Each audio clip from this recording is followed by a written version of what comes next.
Welcome everyone to the Yissilmissil Productions channel. My name is Steven Yissil. And today,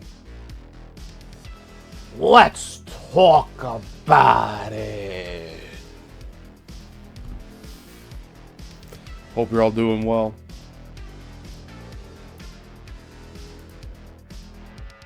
Actually got a little bit to go over today. Man, oh man. Jason H says, there is no spork.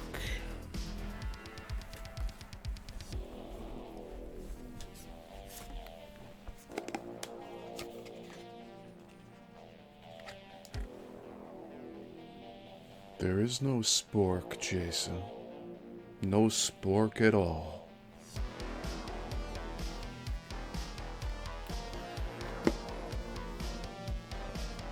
So I have some interesting developments to share with all of you today. And we'll see how far we go. I think you guys are going to want to look at everything.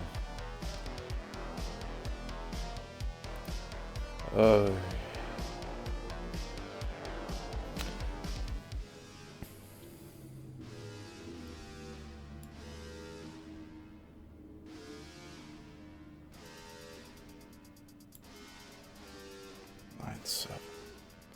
2 weeks ago. Man.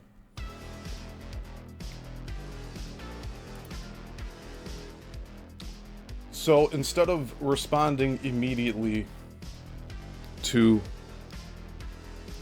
antagonizing messages, I ended up just deciding to chill and wait. And you'll see what I'm talking about here soon. I do have a little bit of a plan for the show. I have 2 different videos. I got some screenshots here. One in particular I want to check out.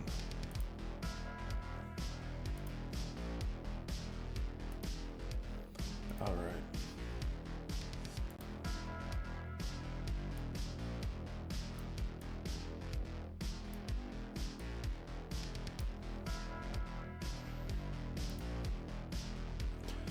Okay.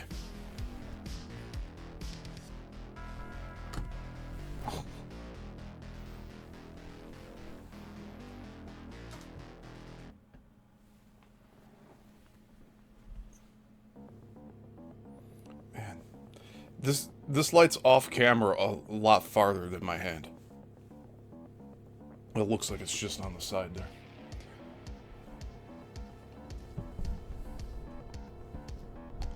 Okay, so what would you guys like first? Because I do have a few developments and updates to share with you regarding the mysterious Hollywood.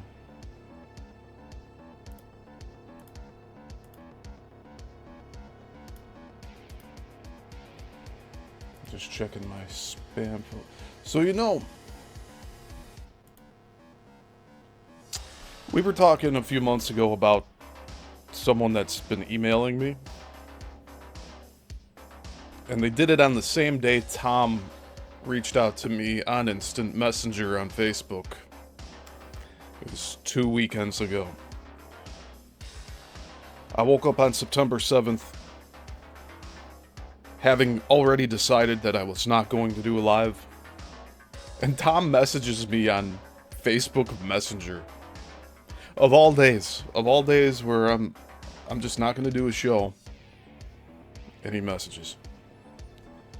So we're going to look at the message here.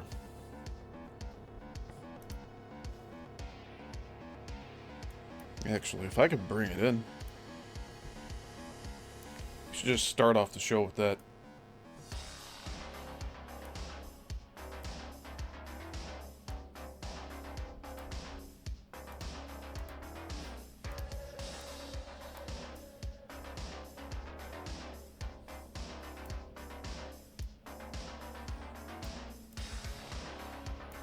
So that's what Tom sent me. I have not opened the entire message yet.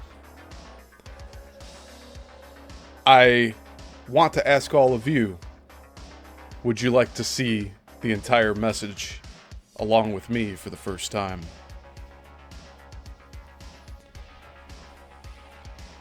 Now, here's something I need to say. I left my door open for Tom to come back and make amends. From October of last year through April of this year,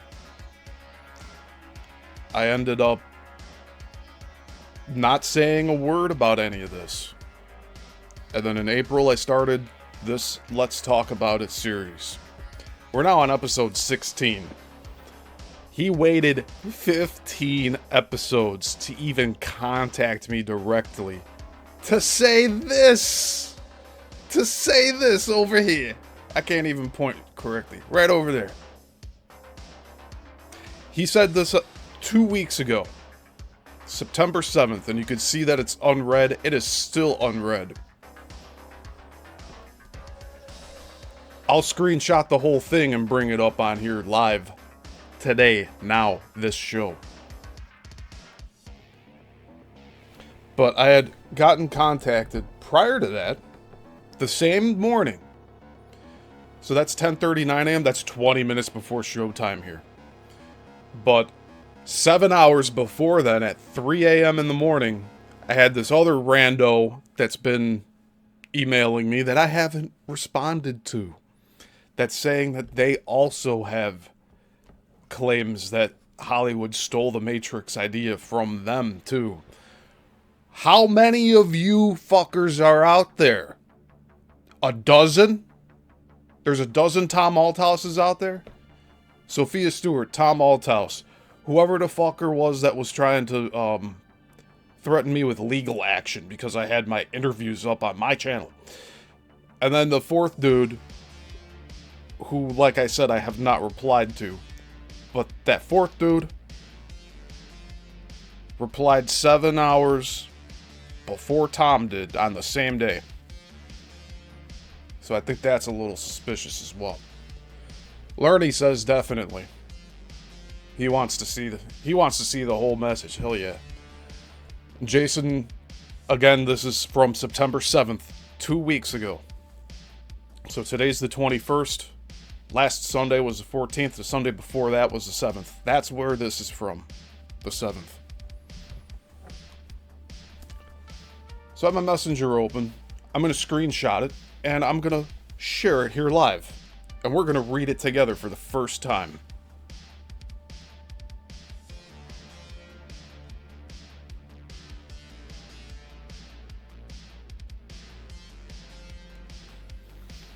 And again, for confirmation. There it is. And it's not going to want to focus, but you can see it's the same thing. September 7th.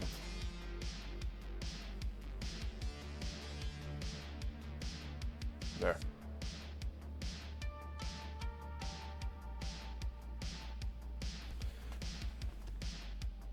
So let's open it. Let me get my screenshot thing ready.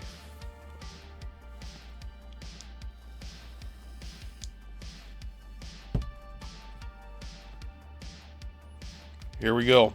I'm opening. It's actually a little shorter than I thought it was going to be.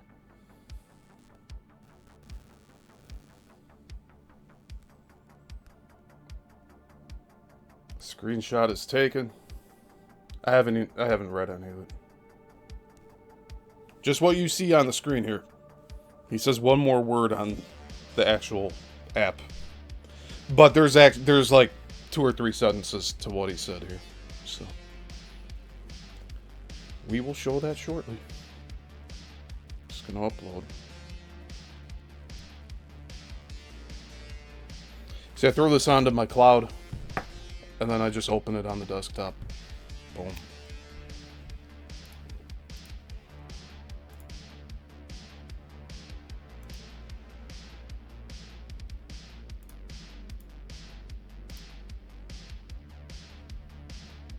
All right.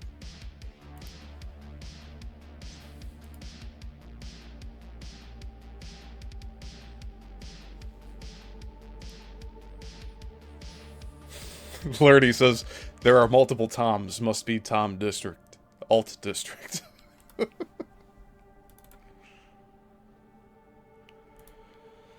Alright. Here it is.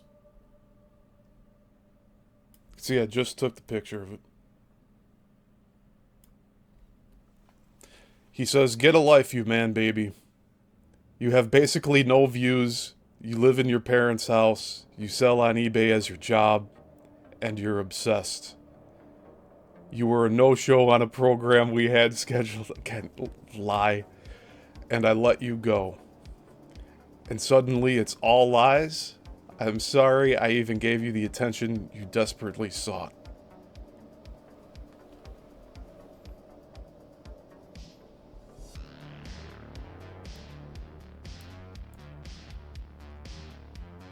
These are the words of Tom Althouse.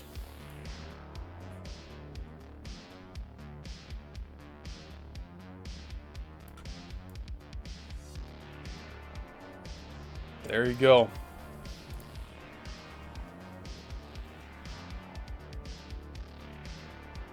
This is who this guy really is. You see? This is what he is.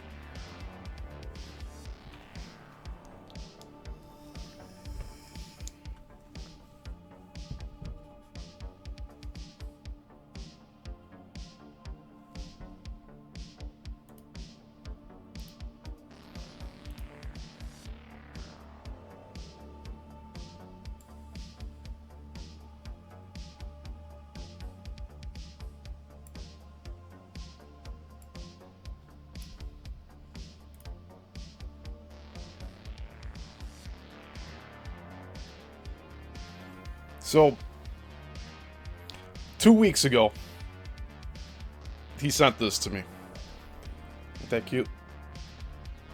So, like, no retorts, no addressing any of the questions I brought up.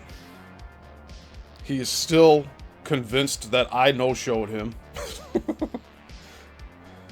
And that's the reason why he dropped everything, including the 4 books he assigned me to write.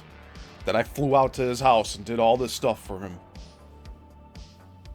He doesn't want a documentary made. He doesn't want justice. He wants a traveling roadshow. The perpetual victim stuck at the climax of Act 2. Nowhere to go. He gets help to get pushed into Act 3 and the resolution. But he keeps cutting everybody out that offers to bring him there.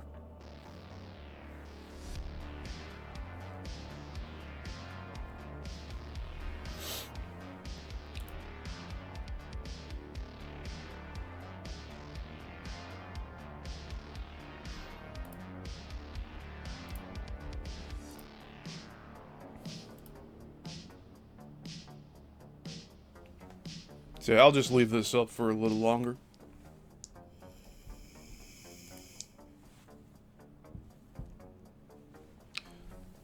But you see this? Jason asks, are you going to respond? What am I to say? What am I to say? You guys tell me what I should say, because honestly, I think anything I say is going to fall on deaf ears at this point.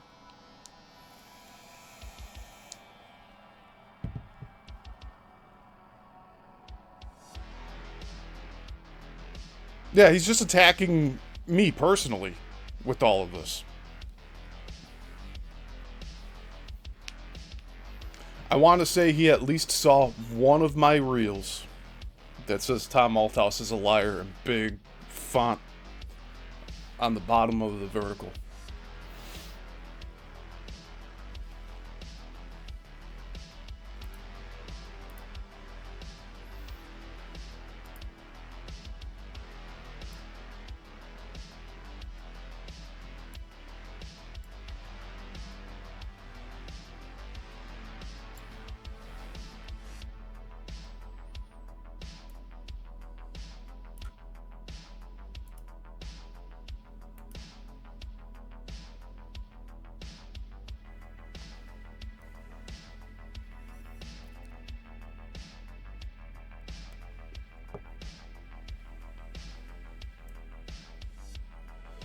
You know what's funny here? His last sentence is hypocritical because he's he's giving me attention by sending me a message, right?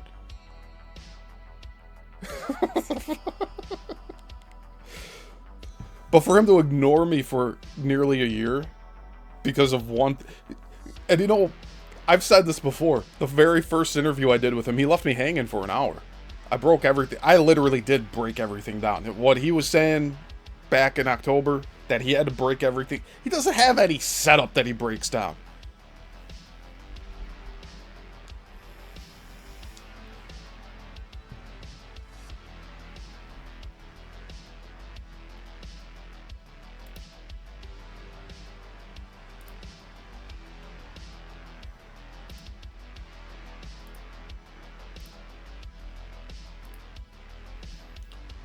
We're going to look at this real quick. This is my YouTube. So you see we got all these shorts here, right? Look at these views.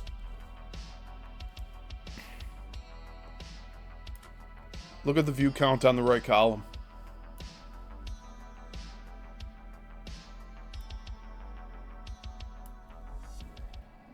Yeah, one of them is 13. So YouTube just randomly sends this to people. So some of them they don't like get traction, others they do. But the one they really liked,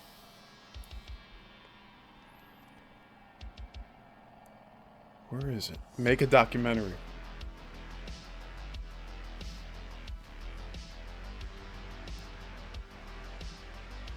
This 29-second one got nearly 2,000 views. Or 1,400 views. I thought that was 1,800. But how can he say that there's... You basically have no views, Steve. Why would he even say that? Is he aware that he's going on channels that are 10 times less of a subscriber base than I am? He's going on 200 subscriber channels.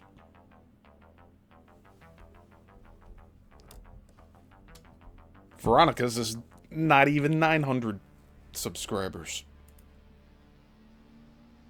Goes on a show with half the subscribers I have. He has no channel of his own, but he goes on somebody's channel that's half of what mine is, and then he goes and thinks it's cool to make fun of people's appearances instead of arguing his case, which you know he's uncomfortable doing because he's walked out of his own deposition and we have it on audio.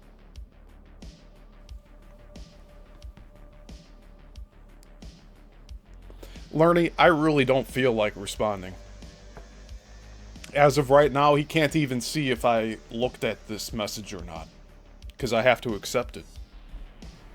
Like, I'm not going to open up that chain of conversation. Like, why would I do that at this point? He clearly does not want to have a conversation. He just wants to insult. Like I've been saying this whole time, doing this Let's Talk About It series. All he does is mock. All he does is insult. Talks about how his shit doesn't stink. About how he has humility. But then he goes and sends this shit?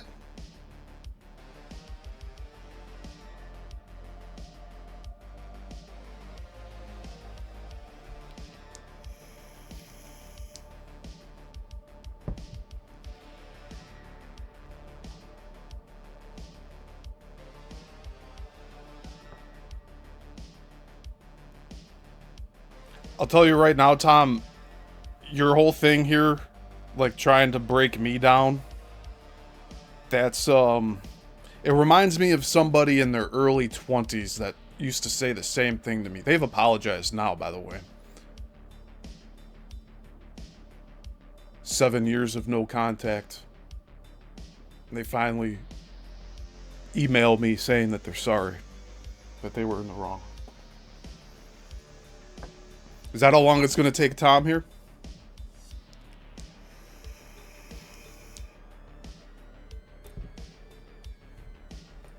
Yeah, Lerny says, fair enough. I think exposing does more than having a fruitless back and forth. Well, like, I don't give him anything then, and then he can't... Like, what he would like to do, I'm sure, based off of these other fucks that have contacted me, he would like for me to respond so that he could take me to court and sue me over my response to him. Because that's the shithole that he is.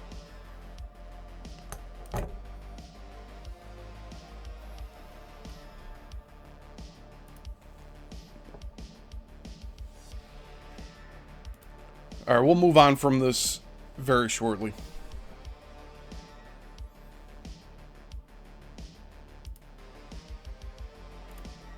But this was the big happening.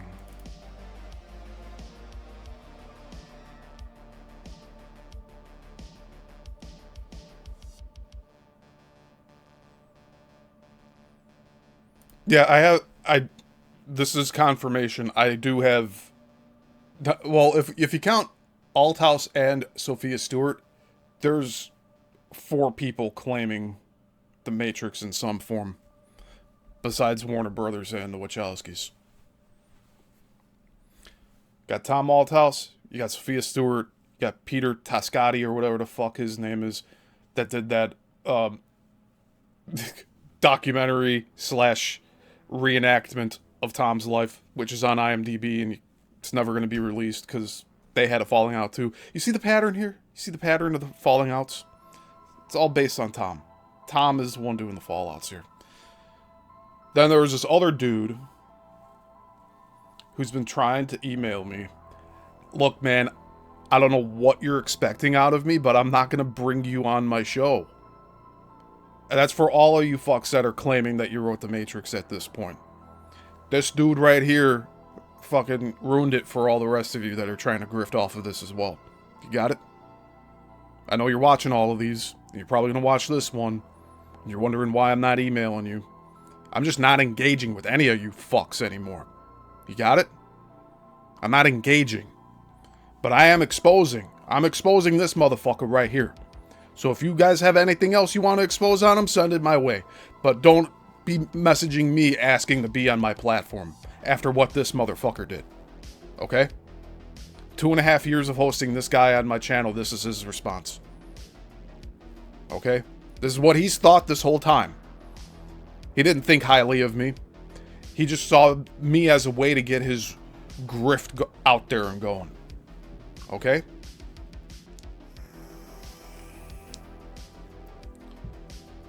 And this is going to take quite a long time to get to the exposure rate that I want this to be at. But just rest assured, all of my content is on the internet, and it is not in any way going to be taken off the internet. Because of how many places they're at. How many places I've uploaded, and then on top of that, my own website, which, you know what, fuckheads? Go ahead, try to do something. You're not going to, because you're pussies. Talk about websites getting hacked. You know, Althouse, I think, had other people helping him with his website, and then he had a falling out with them, and that's why his website, the Red Pill, whatever the fuck, Red Pill Rising, that's why that website went down, because he had a falling out with the web designer that was doing that website for him.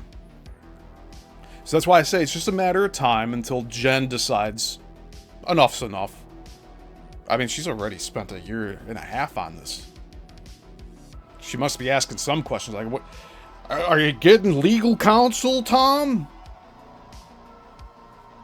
It's been a little over 18 months I've been helping you, Tom. Are you gonna do something?" No, he's not gonna do shit for you, Jen.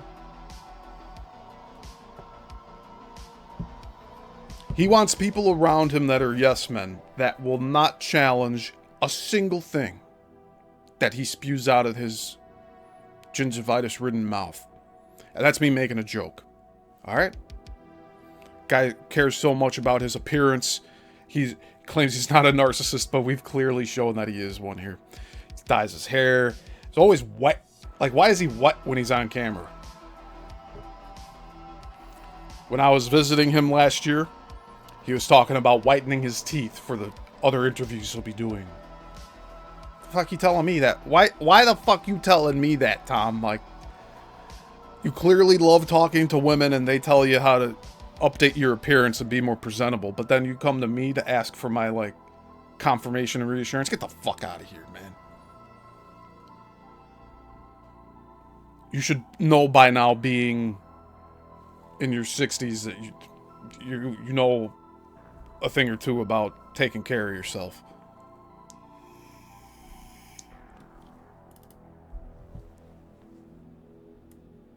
Oh.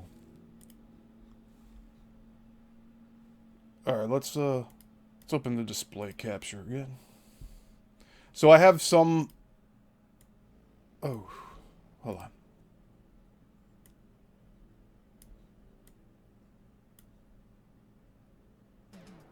Just give me a moment. This isn't gonna work, is it? Let me make it bigger. Alright.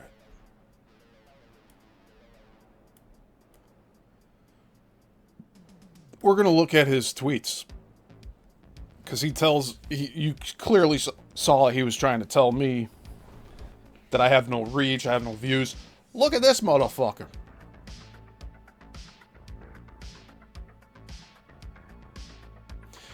And this is out of order. I need to go back. So here, I'm just showing here. This is his return post from the conference back in July. This is the one where he doesn't thank anybody except Brian Singh, who used to be on Brenda's channel with Beyond the Box. You know, Penny L.A. Shepard and Brian Singh, they're still doing work together with Tom. It's because they're all part of that whole grifting circle. But I want to point out here, he has several thousand followers, right? And he's supposed to be like getting all this traffic from around the world on his website, so he claims.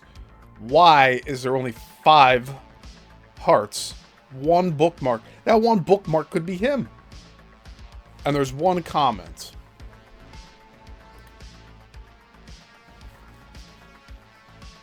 The 1 comment is him. Right here. I'm gonna zoom this in.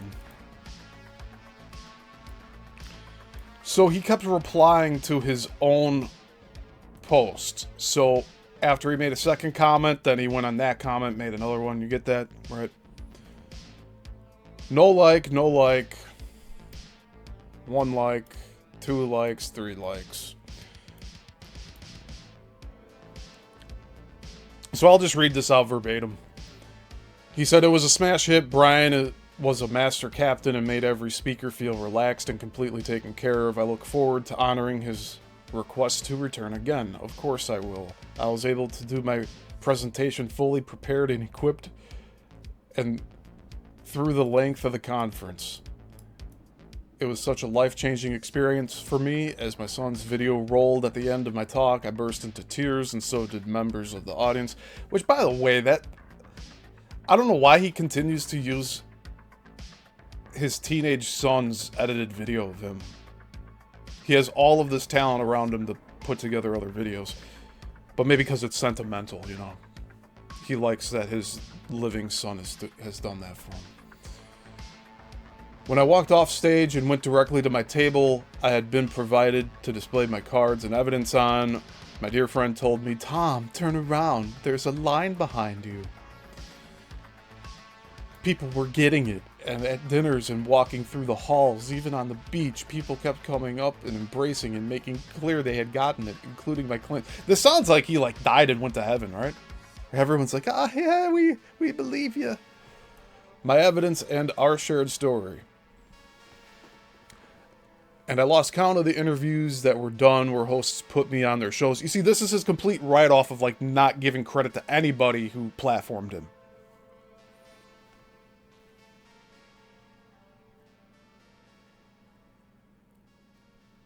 Each day to relay the story of the real writer of The Matrix. Again, lie. And the what's, whys, hows, and whens. What I feel is great gratitude and awe to God, and which God, by the way. And the highlight was being told by Sean Bond that I was in the family now. Oh, you joined the cult. Congratulations, Tom.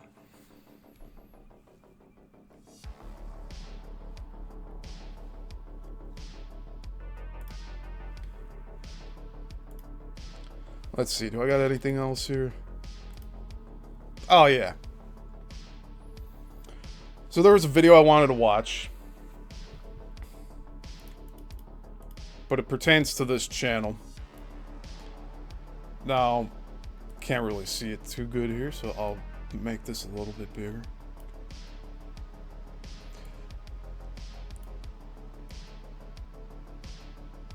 So in the words of Vince McMahon, Tom Althouse thinks these numbers are good shit, pal.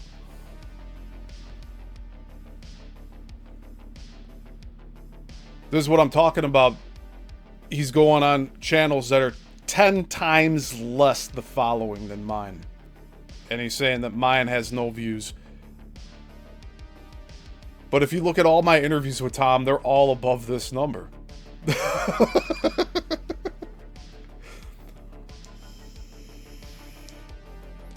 And I thought this was an interesting comment down here.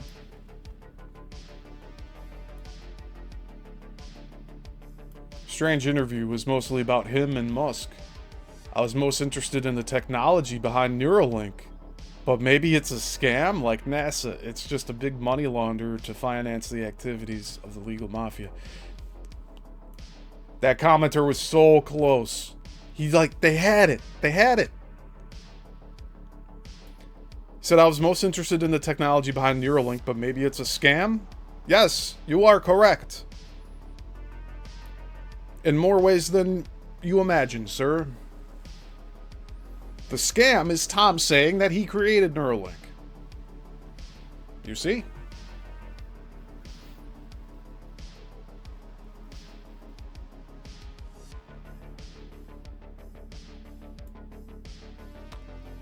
So just based on this number, 214 subs, 3 comments, 217 views. And then, of course,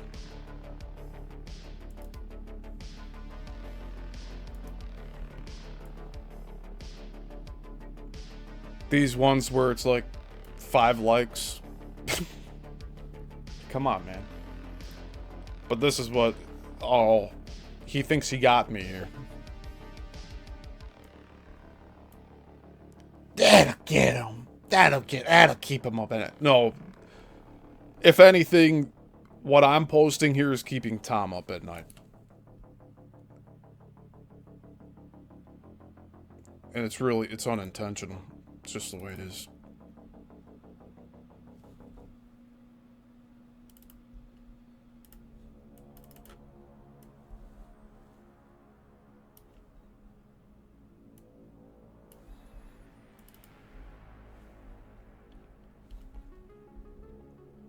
So I don't know, do we watch this? I guess we'll watch it, right? It's an hour long. I'll put it on the 1.5 speed.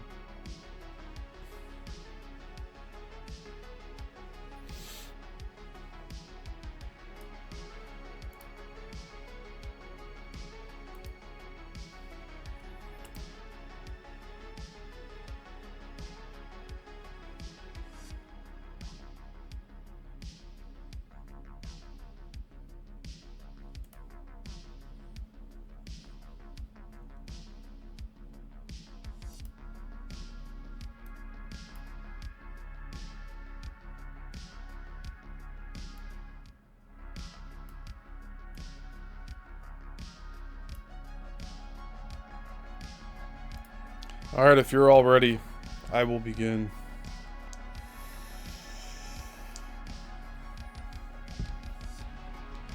Oh, I should probably show...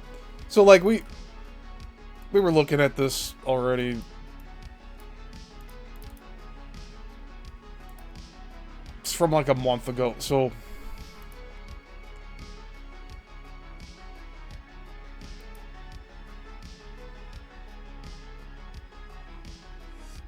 Oh, it was from July 16th. So this might be one of the ones that he did while he was on the conference thing. Alright, let's just start it.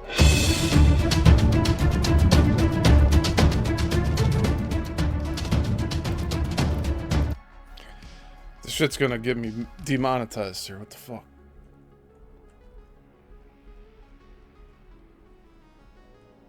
Oh no, he's at his house. There.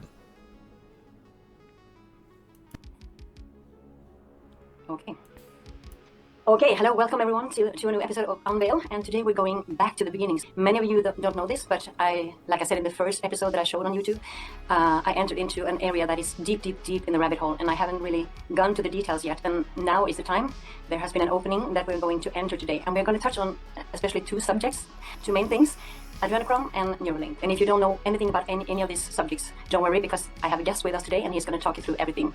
We are going to go through a different channel, like a movie that we all have heard of and that we all know as The Matrix. And the reason why this is a movie we're going to enter today is because of three main reasons. First of all, the name of the movie is not the original name. The person who takes credit for the movie, the people who are taking credit for the movie, are not the script writers. There's someone else behind the scenes. And of course, most important, the message of the movie has been distorted beyond recognition and taken away the things that really were supposed to come through this movie. To get all these pieces together today, we're gonna welcome the actual writer of the screenplay, Mr. Tom Althouse. Welcome. Thank you so much. I'm glad to be here. You see that? You see that? Author of The Matrix. Liar. You are not the author of The Matrix. No Matrix, no Neo, no Trinity, no Morpheus, no Agent Smith. This is such a moment to be able to speak to people in Sweden too, and bring this forward, as this has actually been shut down worldwide. And I want to show this right at the start. This is, let me unblur. Yeah, let's do. Here's the next slide. So, there we go. So I'm going to read that bit to not blur my background so you can see this. So this is the original copyrighted screenplay. It's the only one in existence. Yeah. Is that from 1993? This is the 1993 version, and it's the 1998 entry, and this is the one that was used on set in 1999. You'll see the 1998 stamp from the Copyright Office. So here he's changed his story already. He's now claiming this 1998 copyright script is the 93 script. But with what pages missing?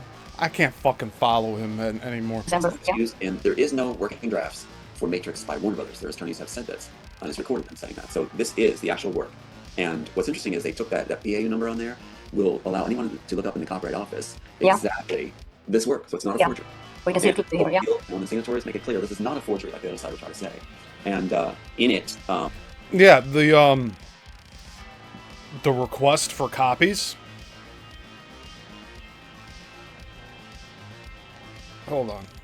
We can see it clearly here, When the signatories make it clear, this is not a forgery like the other side would try to say. Yeah, the request for copies is not a forgery. But you saying that The Matrix is your script... that is forgery, sir. It's fraud. It's fraud what you're doing.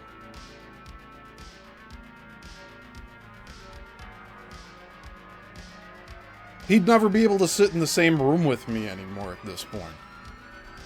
Oh, I can't be questioned. Fuck off, man.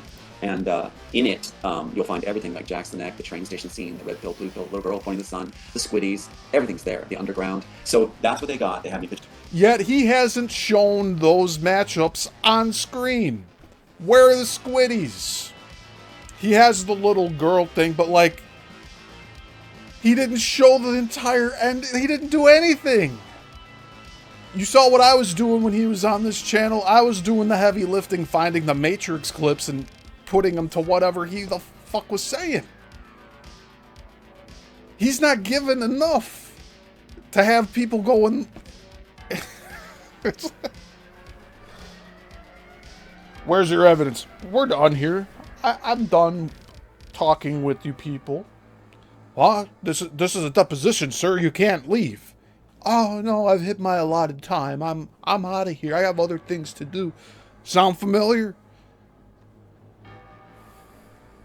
Fully, and they wanted to appropriate it to switch everything around, to basically enslave our society in the future and take God out of it. They stripped God from it. And I'm thinking for the people who are awake, they will know these subjects we're talking about. And I think for someone who's a Christian, maybe they should know something we're talking about. If they haven't heard of Neuralink by now, like we told in the Bible, the mark of the beast, and they don't see the connection, then they're heavily asleep. And if they are, we're going to wake them up today, because these things are so intertwined, right? And this is some of the message you're going through, and this is some of the things that... So, I also want to say this. I have a sneaking suspicion that whenever he gets contacted by other YouTubers that are in other countries, he goes on to these other shows and brags that, oh, yes, I'm about to go do an interview in such and such country. Like, he's not going over there. He's sitting in this fucking room doing all of these live streams to those people in other countries. He's not flying out there. He gave the impression he was flying out to the other side of the world on one of these other interviews we were watching. Like, oh, I got invited to do a show in insert name here.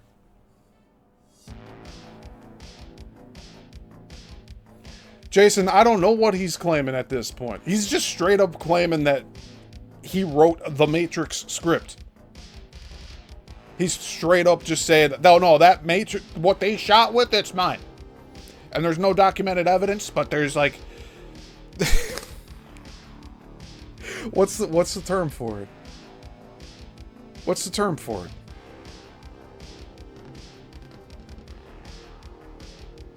It's like anecdotal evidence. It's something else. But that's like taking bits and pieces of things and trying to like add it to your theory, and it's not backed up by anything. Like, this dude is flaunting this script around, but he hasn't explained exactly where the matchups are at. And if they are, it's like, oh, it's like one sentence here lifted and put into a completely different scene in the Wachowski script. Like, you can't fucking do that. You can't say that that's theft. I'm not defending them, but like, you have to have like multiple pages where it's like, these people committed fraud. These people abused the copyright process. There should be more than 2 or 3 pages full out of his 90-plus page script that matches up with the Wachowskis' Matrix films. But they don't. That's why he's not showing them. There's no scene of Trinity running on the buildings and escaping the Matrix and going to the phone booth, being chased by the agents and getting nearly hit by a garbage truck. None of that's in his script.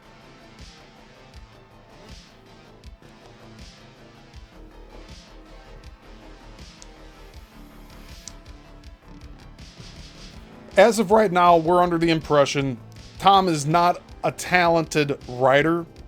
He was used as a vessel by some demonic entity to go and write his Immortals script. And then he has circumstantial evidence that, like, all of this was stolen from him.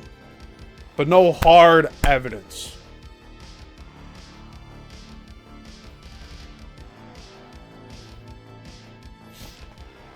He'd be showing all of the court documents. He'd be having us listen to clips on air. He'd be showing side-by-sides of his script to the Matrix script. He's not doing it. These are essential things that would be brought up in a court case. But he just wants to go on here for an hour and be like, oh yeah, you see, I really wrote it. And I got the message from God, but you know, I can't write anything else. I have 17 other scripts, they're buried, so that my last son won't die. Like, what the fuck, dude? You'd think if he was... like, if he had a mind of an entrepreneur, and he was as talented and creative as he claims he is, he would be going around to the different studios, or find an independent studio. And if he wants to be a lifetime screenwriter, isn't part of screenwriting selling your fucking scripts?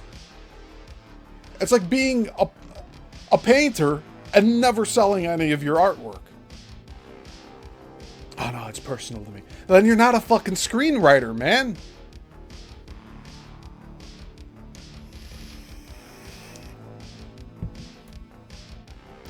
Was he a member of the Screenwriters Guild at the time that he wrote all of this? No one knows. No one's asked him. The answer's probably no. What was he doing in the 90s that was protecting his intellectual work? Nothing.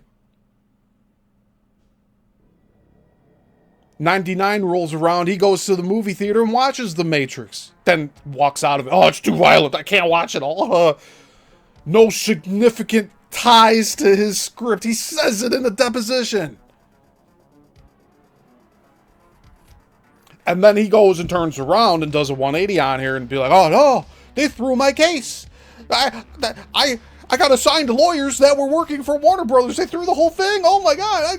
I didn't want to sue. He says all this stuff. He says all of it. I don't want to sue. They thrust the attorneys upon me. Like, what the fuck, dude? Who was influencing you and your decisions at the time where you decided to go against these people?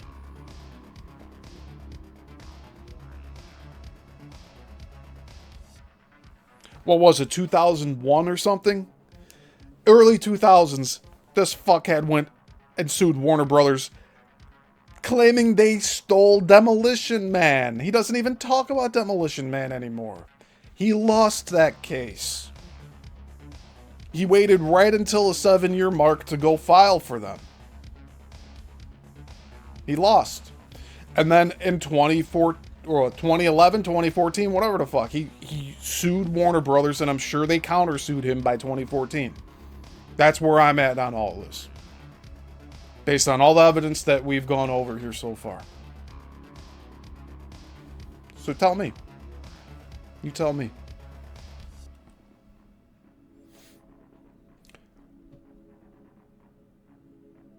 Jason said, or helped usher it in. Yeah, the Mark of the Beast thing. I don't know. He's saying God, but he's not saying Heavenly Father Creator. He's not talking about Jesus Christ, the Son of God, especially around Roseanne, right? I'm surprised he didn't walk in with a yarmulke on. Hey, fellow Jews. Hey, I wrote The Matrix. Yeah. Is that wild? It's very disturbing how they twisted it around. It makes me sick to my stomach. So we're going to go through that. And the things you showed us now, we're going to see clearly from some of the scenes you're going to show us, right? Absolutely. And people may note the fall of Elon Musk is very much attached to this whole thing. Elon Musk was put in place to take credit of this tech that is in the screenplay. The tech was given by God through this particular author here, so to be safeguarded. It's like a Pandora's box. So Neuralink was given through me for the purposes of the story that would give glory to God. It was not to be implemented. What an odd thing to say. Through this author here. Like, he's talking in the third person. The Rock says... The alt says...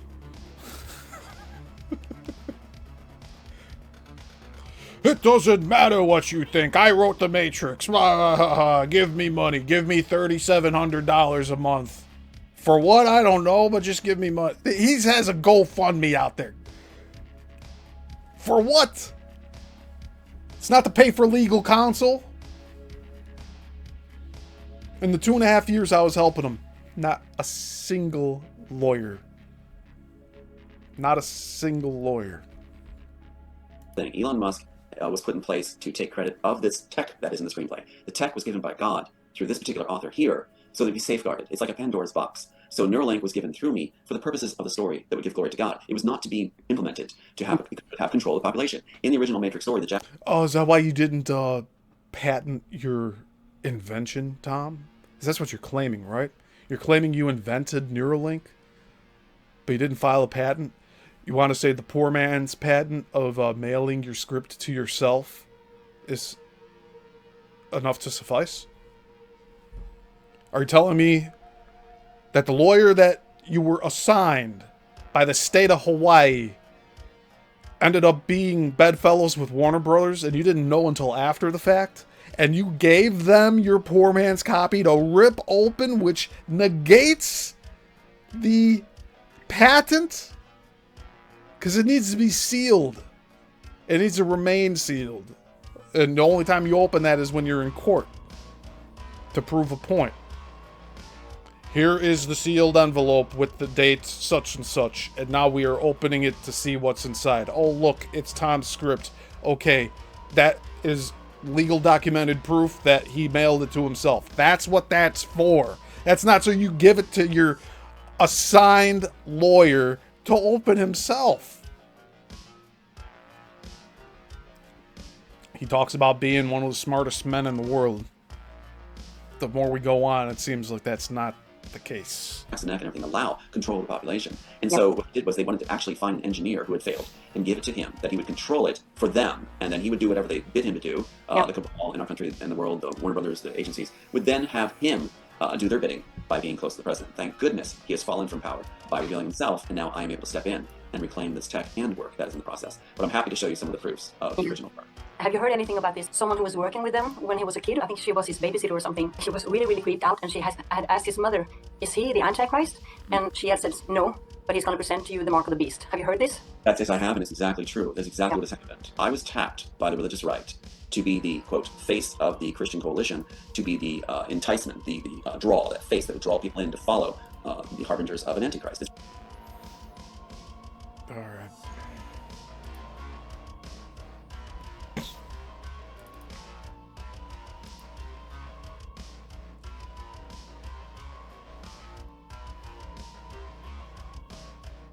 Just give me a moment here.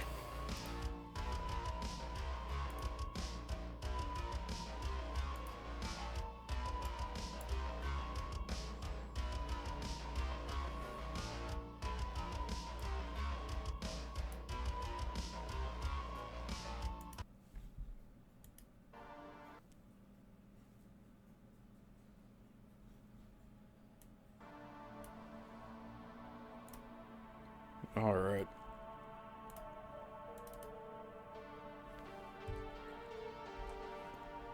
Back it up 10 seconds. I meant to take the background down sooner. It helps with the file size of the whole stream.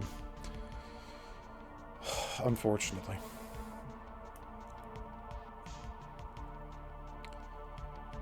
Lerny says, and that's the difference between a profession and a hobby. Yeah, Lerny's talking about the screenwriting thing I was talking about earlier. Jason H says, it's alt truth. He's a messiah now? Yeah, that's what he's been saying, that he had God speak through him, and that's how the script came to be.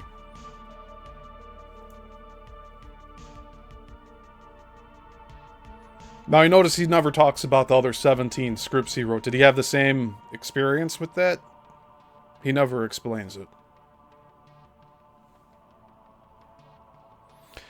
He says that his submission of the script to these studio execs, it's not a physical exchange here. He was on the phone with them. And he believes that they recorded the phone call, and then now they've used this idea from his story for the past 30 plus years.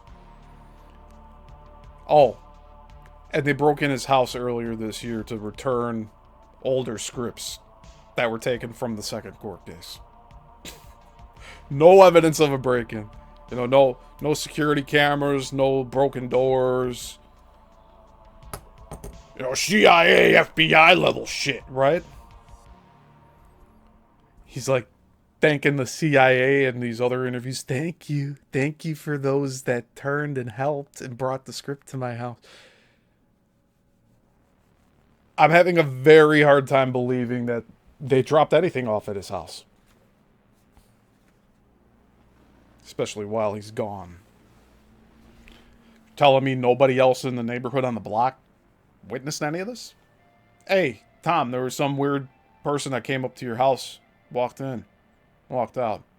Did you have someone babysitting the cats while you were gone? Like, nothing like that. It's very questionable. All right, let's continue through this. Have you heard this? That's yes, I have, and it's exactly true. That's exactly what has happened. I was tapped by the religious right to be the, quote, face of the Christian coalition, to be the enticement, the draw, that face that would draw people in to follow the harbingers of an antichrist. It's really what it was. It's Yep. very dark. The religious right is very dark. It's like I call it the religious Reich. They have a very dark plan attached to the cabal. So I was being, because of the eyes and dimples and such at the time, I was to be that face. Now, Elon Musk was brought in because he has that darkness. He was brought in to replace me and take what God gave through me and then claim it and profit off of that. That's why he's around sleeping with all these different women and wanting power. That's not what I was groomed to be. God groomed me to be faithful in safeguarding the implementation of the device so that it would not. No, but he has a bunch of handlers that come around and tell him that he's going to have starlets and be on yachts and talk to world dignitaries, and that's exactly what he wants. And he'll step on anyone's heads to get ahead. Slave everyone. If you want to see something that is the mark of the beast, that would block even the ability to put inhibitors in place to allow us even to sense our connection and faith, it would be the Neuralink. It would control cerebral functions and cognitive functions, and would also block our ability to have that connection, like cutting our phone line off to God. Yeah, exactly. I'm so glad you brought this up already. Could you fill us in a little bit about this grooming process? Because in the elite, there's two kinds, right? You are either you're born into the elite from the beginning and you have the right bloodlines, or you're being groomed, which is, for you who don't know, this is just a fancy way of saying trying to get people to sell out for money and power and sex. And yeah, I had the exact bloodlines they were looking for. They made that extremely clear during the approachment to me. And those So you bloodlines. had a choice, right? I'm from Swiss royalty and the Trakel line. And Wow. I was also at the Battle of Hastings in 1066. My ancestor was knighted by William the Conqueror. He was the Frampton. And so I'm from like the Burgundy house. I'm also from the House of David. I'm also from Swiss royalty. I don't say that bragging. I'm saying that Oh, no. This is matches. fact, right? It matches the perimeters are looking for. They are looking for an elite. No, anytime that shit's mentioned, it is bragging. Because why else would you even mention it? He loves when people go, ooh, wow, whoa. When I was posting my certain clips of my reactions, my wow reactions to what he was sharing, he's like, that's such a great reaction. I love it, Steve. I love it. It's getting so many views. Now he's saying I got no views, huh? Well, we'll see about that. I sent Susie and a few others that initial, like the beginning of the message that he sent that I didn't open. And I said, I posted 30 reels so far from, episode 13? And just because he sent that message to me, there's going to be at least 30 more. Just from that episode. And I wouldn't be surprised if I have 100 more. Fuck it. I don't care anymore.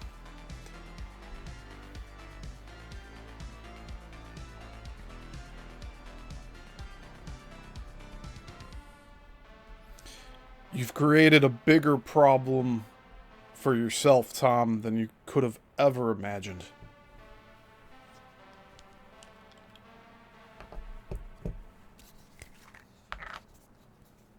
And all you had to do was have a little bit of humility. Not this nose up in the air bullshit of, oh my god, I had to wait 5 minutes for Steve. I was here waiting for you too. We were both sitting here wondering where the other was at. Isn't that funny? But no, everything has to be perfect with this dude. Fucking priss. Group, they call it, elite. Exactly. And if you fall into that, then they will utilize you into their plans. If you just say no to what they offer, they find it very insulting, and you become a problem rather than an asset at that point. What was it about you, except for the bloodline, that you were in the right bloodline? What was it that they wanted from you? What did you have to offer to make them want to put you in a high position? What did you have? I had the creativity that they didn't, like the genius. They tested me as a genius. That even the CIA had wanted me, and this isn't to brag, but the CIA had wanted me to be in their intelligence department, and I had been approached by that. IBM had approached me, recruiters from IBM. Different places such as that, Religious Right wanted me to do it, so I'll be with them. So what you have is basically in our country, in the United States, the educational system allows for, and they encourage us to spot talents among their population as if they are individual assets for that state, and it's very totalitarian. And so what you have is we are marked at a young age if we stand out, if you would say, stand out from the rest, and then they're. He never talks about what happened to him during his stint with Pat Robertson. You notice that? He's hinted at being sexually assaulted and all that, but get into the details already, asshole. Plans are designed around us at that time and the abilities we have. So anyway, the grooming process you're talking about is very important to understand. When you see what actually happens in this process, take Elon Musk. Elon Musk had failed as an engineer. He was actually, they paint him in his documentaries as had been a quiet, gentle boy who had genius. He wasn't. You know, just the way that he's responded to everything that's gone on. I mean, look at this again. Look at this.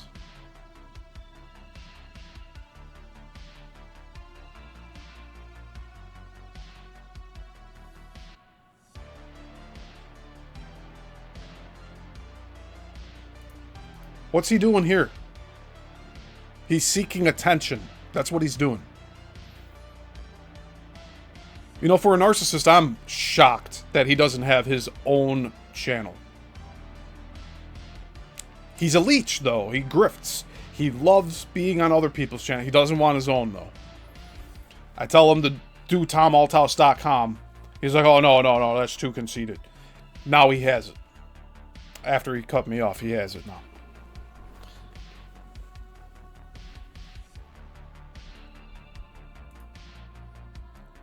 And he loves talking about how everybody said he was a genius.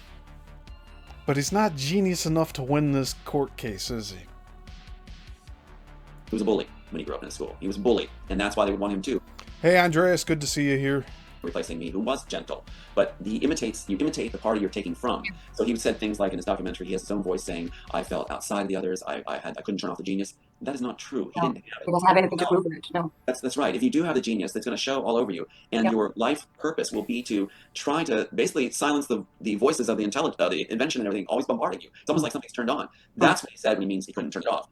I couldn't turn it off. Creativity just flew at me. I had to create creative product. I had to put it to a point where it meant something to lift our world. Otherwise, it would drive me nuts. So what I did was I purposed myself that direction.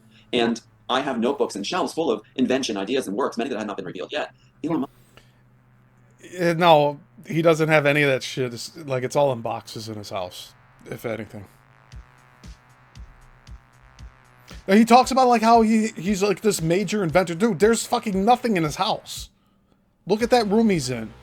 Not a single picture on the wall. It's his guest room. You'd think he'd have something else in there.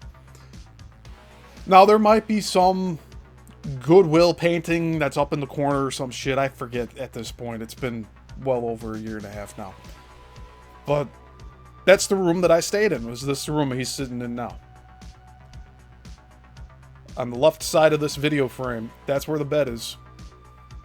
Actually, you can see it right there. See the end of it. Now, why he moved his setup into this room, I don't know. Maybe he put more stuff in the other room and he doesn't want people to see it. But it's neither here nor there. Not important for the expose that's currently going on. Purpose myself that direction.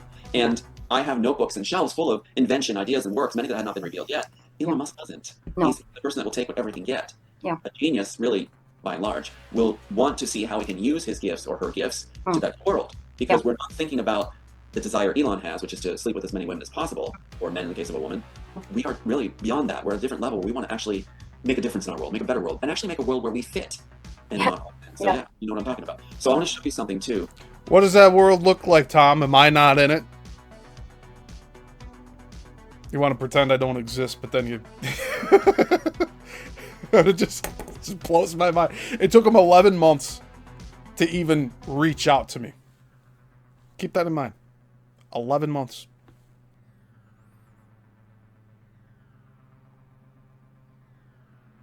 If you want to be completely accurate, 10.2 months. Or 10.3, whatever. I hope I answered the question though, but yeah. I'm going to hold it up to you. Watch, I'm going to go like this. Yeah, okay, great. Here. Now, what I'm going to show you right now is a grooming process. Elon Musk was a nobody. He had failed at everything he'd done. He was a failed engineer. And what happened was... Why does Tom not give any of these hosts a media package to display on the show?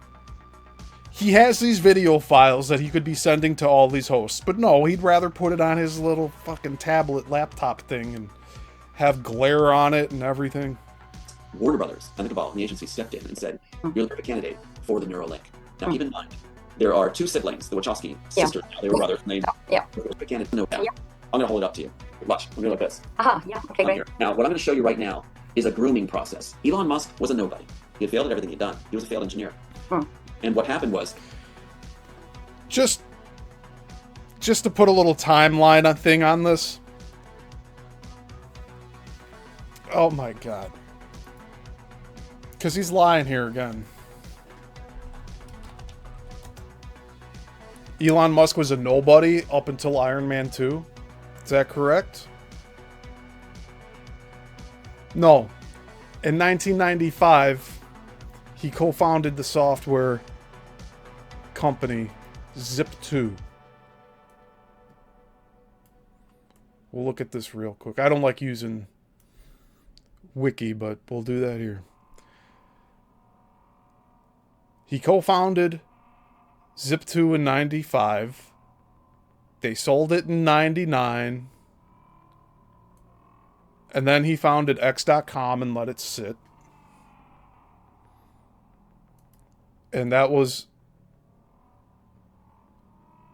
eventually merged into PayPal, which was acquired by eBay in 2002. All of this happened before the Iron Man franchise, dude. The first Iron Man came out in 07. In 2002, he founded SpaceX. It's actually a lot earlier than I thought.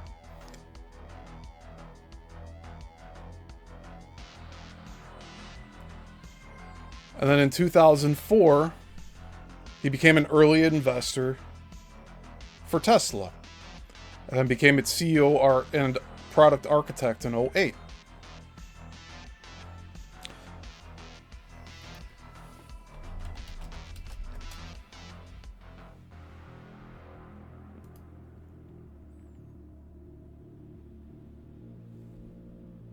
And then, of course, 2010, Iron Man 2. It says it right there. Jason H is asking what year for PayPal. Let's see again.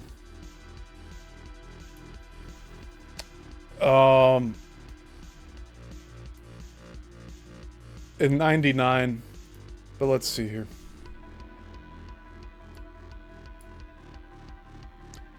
But see, he bought it. Yeah, Peter Thiel. Look at that. The guy that's in charge of Palantir right now, right?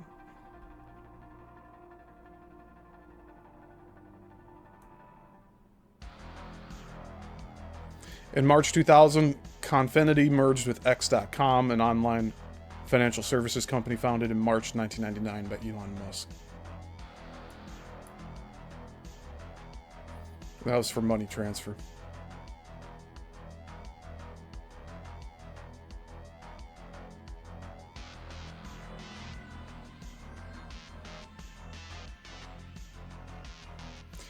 And then Elon Musk was replaced by Peter Thiel as CEO of X.com, which was renamed PayPal in June 2001.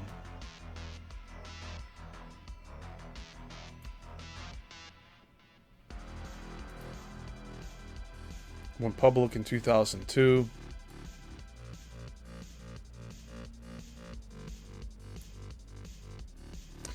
So by the release of Iron Man 2, PayPal had over 100 million active user accounts. Yeah, that's failure, right? According to Tom Althouse, this is failure. Although Elon Musk wasn't involved in the company anymore.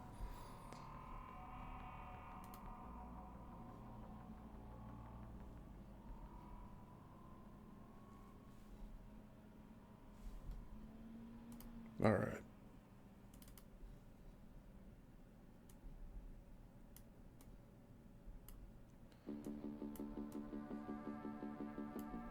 We have to point out the inaccuracies as we go.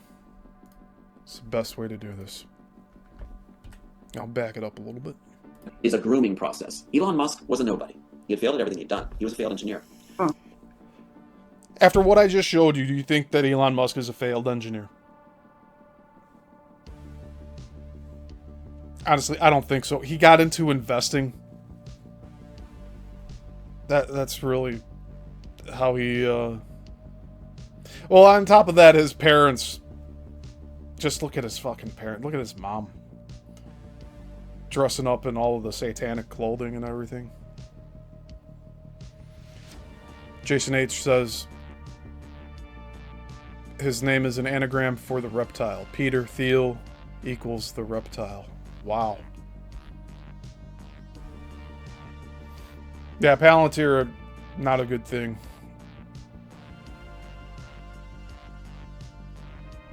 Don't know why it's being pushed.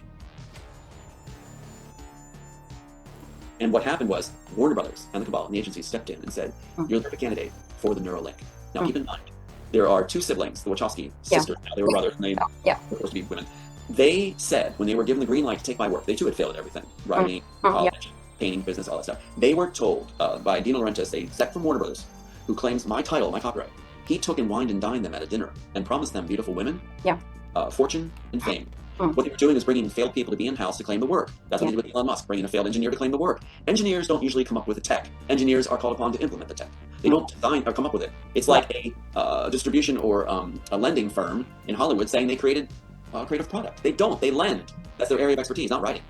Just want to fill that in there because this is also so important because the elite creative product. They don't design or come up with it. It's like a distribution or a lending firm in Hollywood saying they created a creative product. They don't. They lend. That's their area of expertise, not writing. Just want to fill that in there because this is also so important because the elite, they're depending on people like you, people who create stuff, but only to steal it to get the credit for it. But the people they are showing off, they're just, like you said, they're just faces, they're just puppets. The whole world really is a stage and there are actors in every level, not just in Hollywood, not just on the screen, but also behind the scenes. And all of these people are just picked from some position if they are willing to pay the price for the fame they want to give them, right? That is it. And they steal from someone else and just quiets them down in some way. They talk about the lion and the zebra, absolutely right, very astute. They talk about the lion and the zebra. If I do not want to feed off of others and take advantage and selfishly want gain and take the rewards, then I am considered weak. I'm considered a zebra. And therefore, they're going to consume me and my product and claim it goes under the laws of nature. That the lion. Jay, did the studios consume you, Tom? Don't let this consume you. Wouldn't want that, right? Lion consumes the zebra, so all your work is theirs. They talk about this a lot. So I was told I was too nice and I cared too much, therefore I would never be accepted, but my work would be taken and given to those that would do the bidding of the handler, as you described. Now watch this. So in 2010, I believe it is, after the Wachowskis were given my work to steal and failed at everything, they announced they wanted to do Jack's in the Neck for real. That's Neuralink. That's all for my piece. Jack's in the Neck for real. So they're taking this work and they're going to take the tech out of it. Ghost in the Shell is an 88, dude.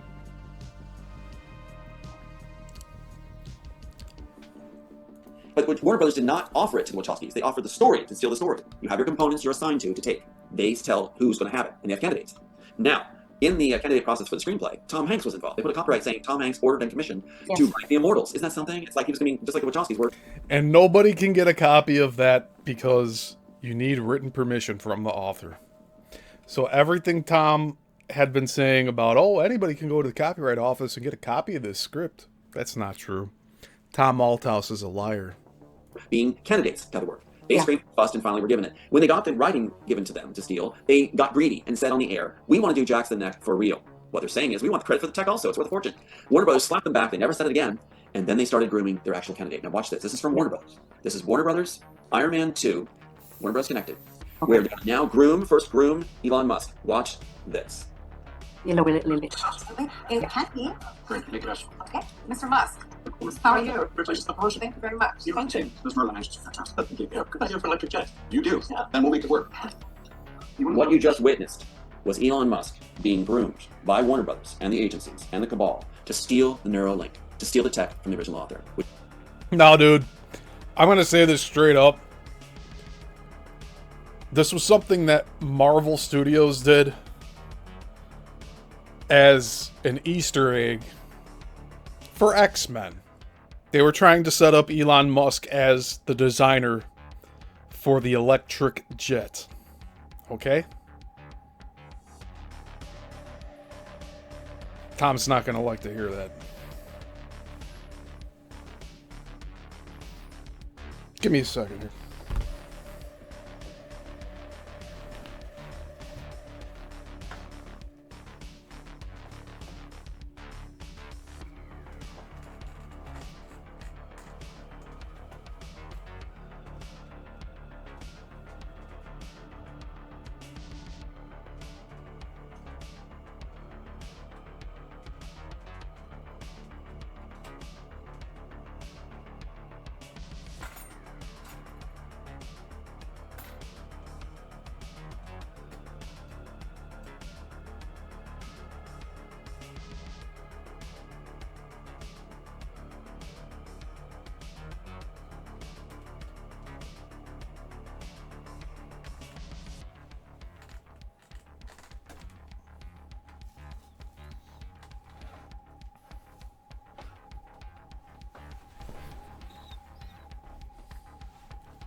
This is the electric jet that they're talking about in that movie.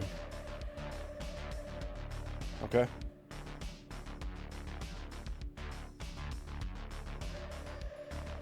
It's the X-Men jet.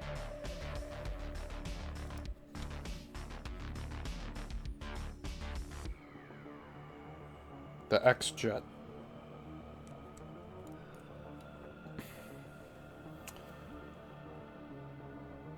That's all it was, Tom. It was an electric jet Easter egg for an X-Men reference in an Iron Man movie. Alright. which God had channeled through to take control of it, the mark of the beast. The grooming process. Now let's look at the shaming process. Yeah. Again, Warner Brothers, Young Sheldon, popular series. Years later, we have this. Now watch what's happening here. I think people will catch on to this. What is occurring? I'm going to pop this up. I'm going to pause it. Okay, now watch what happens here. Young Sheldon, a series about a genius, right? Elon's not a genius at all. Anybody who's a genius can tell that. These rockets go sideways, they explode, everything goes wrong. The only reason they succeeded in sending up the rocket to rescue those astronauts is because NASA was brought in to hold Elon's hand. NASA was brought in to do their thorough safety checks to make sure his rocket would fly. And what did they find? They found the flaws in Elon's rocket. If they did not have NASA check it, the hydraulic systems would have failed his rocket. Another rocket would have gone sideways. So what you have is Elon fails at everything, even his relationships. Now watch what they do in Young Sheldon. You're going to see the shaming process. Only due to Sheldon's notebook. The CNN reporter you were talking to? Hang on. What you just saw was Elon playing himself stealing tech from a genius. Yeah. Okay, I get it. Yeah. Watch that again, or do you get it? Oh, I got it. Yeah, I got it. Okay, now let's watch. Circumstantial. Tom's projecting his life story onto this. And he's trying to say that it's all about him. The final process. So we had grooming before he's given it. He didn't claim Neuralink yet. They do shaming. He hasn't given it yet. Not given it yet. No claim on Neuralink yet by Elon Musk. Still nobody. And then you get the final product. Okay, you ready? Okay, so here is where he's now, the exec from Warner Brothers goes over to Paramount. The exec who handled me in my writing to launder it, to steal it, went over to Paramount and they did Star Trek Rising. Watch what they do in Star Trek Rising now when they're ready to give the tech to Elon after he went through the grooming and shaming process. So here you're going to see something pretty fascinating. 1 second. And I want people to follow along because you're never supposed to really see these things. You're never supposed to know these go on. Watch what they do here in Star Trek with the Paramount. The Warner Brothers lead attorney in the theft has gone to Paramount, and they're now going to do the final grooming for Elon Musk to bring him. Does anybody know what the fuck Tom's talking about?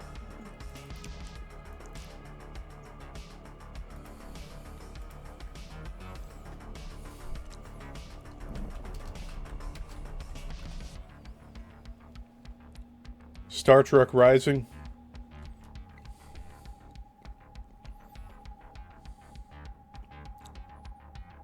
There's nothing called Star Trek Rising.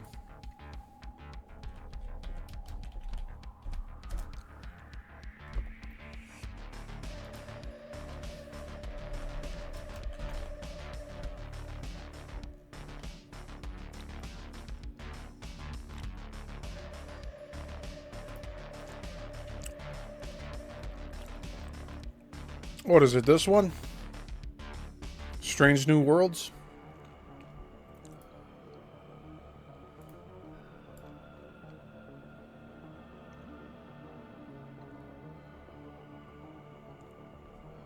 I don't know. I don't know any of these assholes.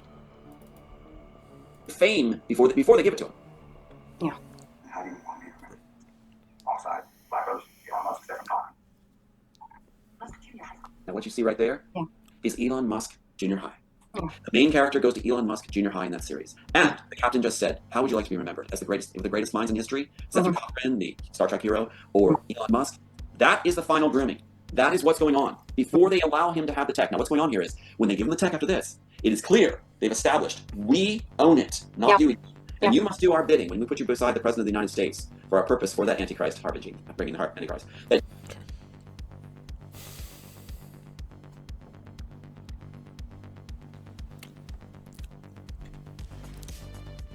I think Tom would be outrageous enough that in the chance event we lose Elon Musk unexpectedly, Tom is going to say that Elon Musk's only accomplishment was trying to steal Neuralink from his script. That's all he'll say. That's all he would say. Nothing about Tesla, nothing about PayPal, nothing about Twitter, nothing about SpaceX. I mean, I think those are all culturally significant enough to be mentioned as accomplishments. Like, what's his bar? You gotta wonder, what's Tom's bar for success here? Is it what he's doing? Is that what he considers success?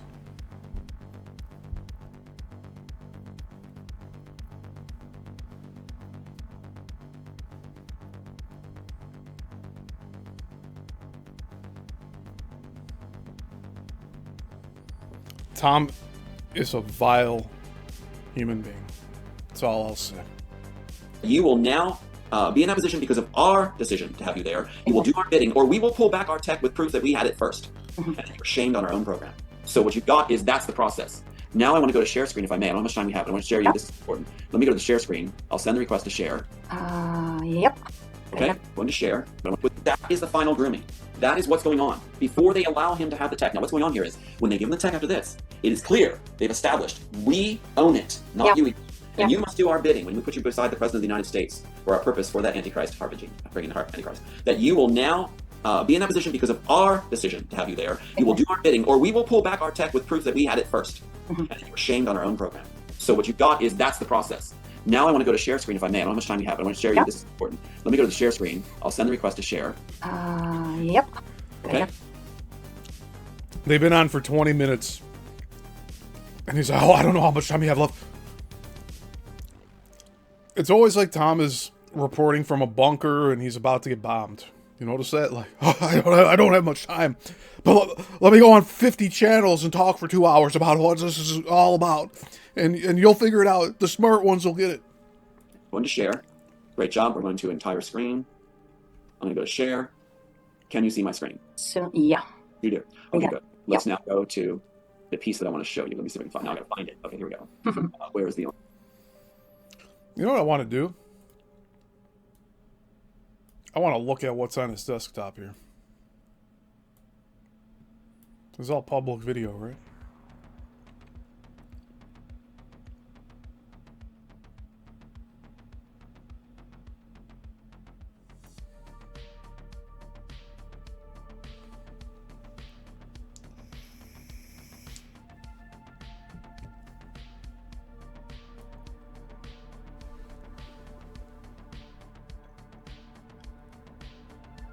Inserted biographics matrix, that's one.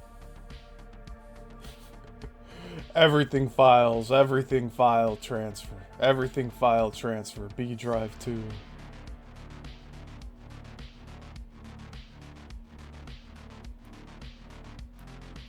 Case and lost family pics. Man, I don't know how anyone can operate a Mac and just have... Oh, man.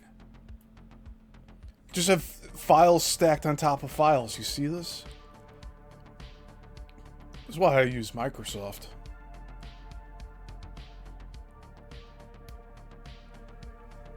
CIA private arm.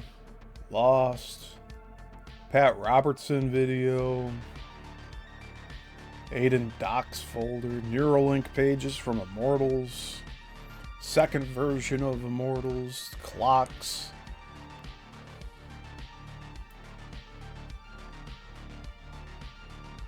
And you know, a lot of this stuff he's sent me already.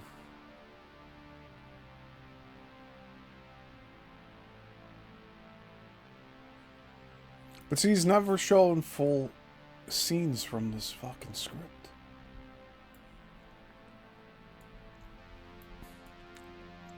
That's what makes a lot of people suspicious here.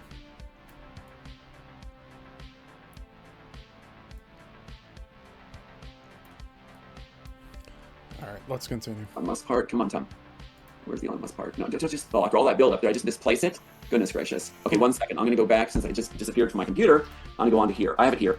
Goodness gracious. Okay, I'm going to hold it up again. Back. Stop share for a second. I'll have to do it the other way here, the old-fashioned way. Now watch this. I'm going to do this very quickly for you. Okay, so we're going to go to the screenshot here. We're going to open that screenshot up wide. What you have here is for references for people. This is very important for you to understand all this. Star Trek Discovery, right? There it is. The date is... I thought you said it was Star Trek Rising. So is it Star Trek Rising or Star Trek Discovery?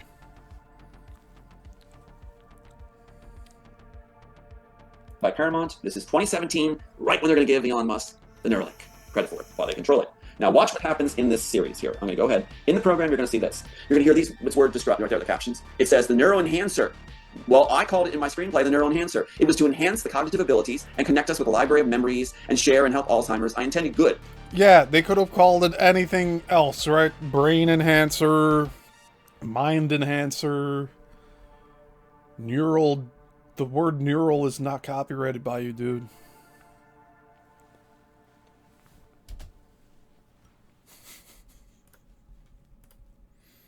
I didn't know what God was intending at the time, but I thought this was going to do some good. So I called it the enhancer. They call it the enhancer in the program. Next scene. Again, the character again says about the neuroenhancer. Now watch why I'm showing you this, because watch what happens in the very scene, the very program. They change it to neuronal link.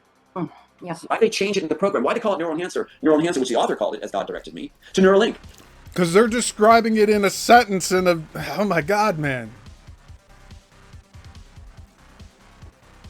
They're describing it in a sentence. They change it to neuronal link. They're explaining what it is. It's connecting to your neural network. Your brain.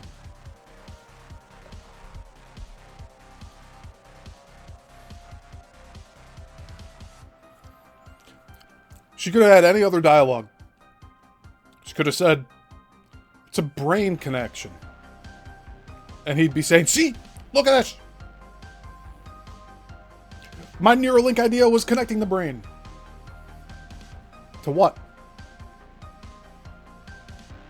He never goes into detail. He just says, oh no. Why they change it in the program? Why they call it neuroenhancer? Neuroenhancer, which the author called it, as God directed me, to Neuralink, because they're going to use a link to enslave all the population before they give it to Elon Musk. They're claiming it the author's name that he had, and then they're giving their own name. Elon Musk didn't come up with Neuralink as a name. Warner Brothers did. Paramount did. The studios did. The cabal did. Isn't that something? With the purpose of enslaving. Now keep in mind this. When Elon Musk put like this, the X, Yeah. that means the final solution. What he's doing is holding up, remember he did the Nazi salute? I kid you not. I'm not making this up. The X, when he flashes the X, Yeah. he's giving you in plain sight for you to agree to passively Exactly. that the final solution is good, that the elite will have their longevity and mortality on this planet that Stanford IBM is now solving. Or not. You're off. You've jumped the shark, Tom. You jumped the shark when you claim people broke into your house and gave your script back. You're jumping the shark when you're telling people that Musk is signaling something from 80 years ago.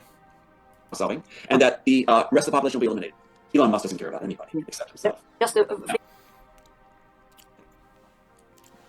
I'll go on the record to say that Tom Althouse cares about nobody except himself. And those who he thinks or deems are useful to him. Until they're not. And then they're losers and nobodies and all that junk, right?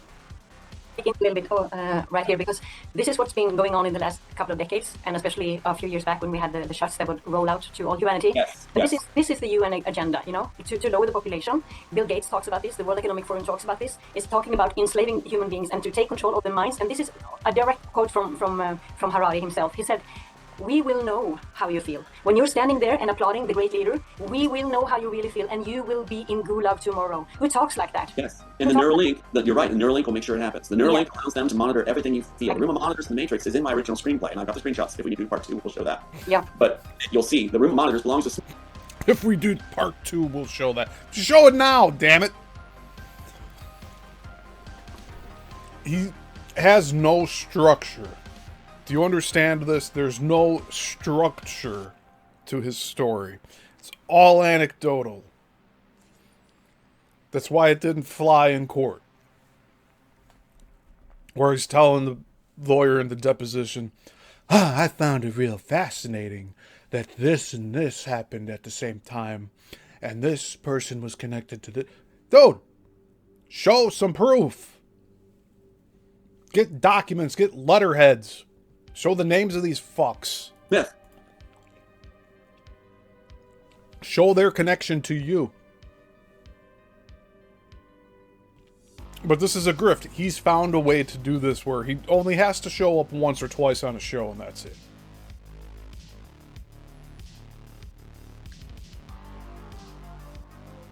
But I'm telling you right now, Tom, your loyal viewer base, there's not going to be such a thing down the line.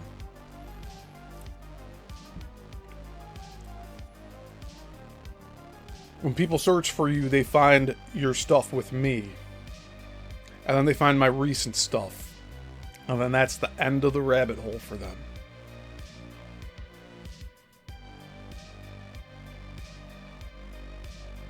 Not the architect. They switched it when they made it up as they went along off a visual storyboard, looking at all the images they thought were cool, and took the story apart and shredded it like chop shopping a car or a Porsche. What he did was ruin the story. But they used everything they thought was cool and just pasted it in as they made it up as they went along. That's why Warner Bros. Attorneys say there are no working drafts. They made it up as they went along off a visual storyboard of lifting all the images. That's the device they came up with for how this deal to work. What's interesting is if you look at this original page right here, it's very hard to see right there, but I'm going to blow it up real quick here, just so you can see an excerpt from it. I want you to see this and watch what happens. Oops, sorry. Here we go. Okay, I'm going to blow it up real quick.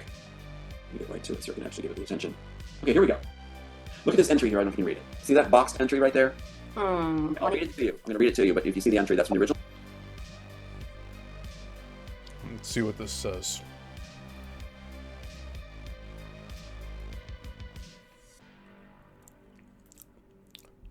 Monique, don't know who that is. Says, throw me a capsule now.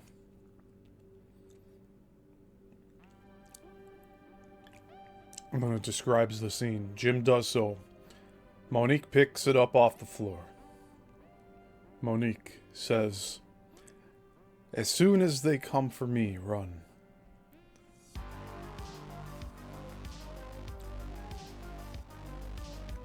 And then more description. Monique puts the capsule between her teeth, seeming to smile as she keeps it away from her lips. She tears her top, exposing a breast. What the fuck? 2 central guards appear. They tackle her hard as 4 more enter the room. They run towards Monique, whose arms are now pinned down.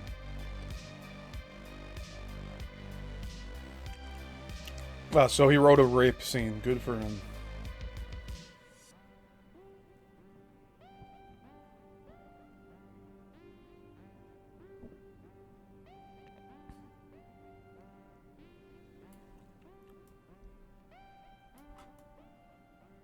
It's all about context, you know? All about context. So let's see what he has to say, how this matches up. Pages from the Immortals, the Matrix story. Yeah, please, Tom, before you do that, because I know this, but the audience probably don't know this, because this is totally unknown for everybody. You keep saying the Immortals. You have to clarify. Okay, all right, yeah. This title right here, here's the original Matrix story copyright. This is I'm glad you brought this up. The Immortals is what Warner Brothers is copywriting. They're saying they didn't copyright the Matrix title. No, It because is the Wachowskis that came up with the title Matrix in 1996, but Warner Brothers still holds the Immortals title. yeah, So because that's the original name, right? that's the original name and what Warner Brothers embraced. Yeah. See? It was only the Wachowskis that said Matrix. And so in 1993, they're dealing with the Immortals. And the reason you get Matrix from the Wachowskis, they have very simple minds. They took the Immortals letters, Yes. reversed them like they did the story, Yes. and came up with Matrix. So every letter is there for Matrix from the Immortals. They thought that would be clever. No. You see, in 1993, Carrie Ann Moss was in a TV series called Matrix. And it's under my understanding here that the Wachowskis got the name Matrix from that TV show that Carrie Ann Moss was in. They didn't go rearrange your letters. We did that on this show. We tried rearranging the letters and all that shit. And we had leftover letters.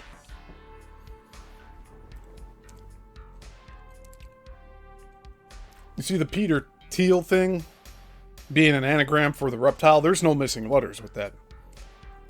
Every letter is used. Not in this case where he's trying to say they just took my title and made the Matrix out of it. They put the X in there because of Elon and... Dude, make up your fucking mind. I'm glad you asked. Immortals letters, Yes. reversed them like they did the story, Yes. and came up with Matrix. So every letter is there for Matrix from the Immortals. They thought that would be clever. I'm glad you asked. And then what's missing? The X. They add the X, the final solution, to the Immortals. See how... So really, 5 letters are there. M-A-T-R-I. And probably the. How does the X factor in, Tom? This is, Yeah. and that's where Elon comes in. So I'm glad you asked. So And yes, we're gonna have to come back to that later in the next session, because this is so important, just because of the name of it and the Neuralink and the adrenochrome, all of these things and the red pill and the blue pill. These are so heavily connected. But please show us this that you wanted now It first. looks like Trinity character, Trinity, right? The Trinity character. Her name is Monique in the original because there's actually 3 love interests of Neo, so they call her Trinity. See, it all makes sense. So Monique puts the capsule between her teeth, seeming. Because there's 3 love interests. Man, this story must be fucking legendary. It's so good that Tom doesn't want anybody to see it. Just the courts, right? Love interests of Neo, so they call her Trinity. Show us this that you wanted now It looks first. like Trinity character, Trinity, right? The Trinity character. Her name is Monique in the original because there's actually 3 love interests of Neo, so they call her Trinity. See, it all makes sense. So Monique puts the capsule between her teeth, seeming to smile as she keeps it away from her lip. No, it doesn't all make sense to me. What are the names of the other 2 love interests? That's what I want to know. But they're not named Trinity, you see that?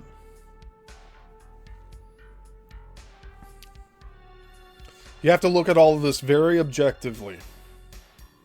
And that's when you start seeing all the holes in this. She tears her top, exposing the breast. 2 central guards appear. They tackle her hard as 4 more enter the room. They run towards Monique, whose arms are now pinned down. She bites down hard on the blue pill. The blue sparks begin, and the guards dissolve. Now, what's very important is this entry, they loved it, so they put it into Star Trek, the same episodes as promoting Elon Musk, to use up that element of the story. It is the first femme fatale in film history, I'm being told by producers in Hollywood. Now watch how that plays out, and how badly they do it.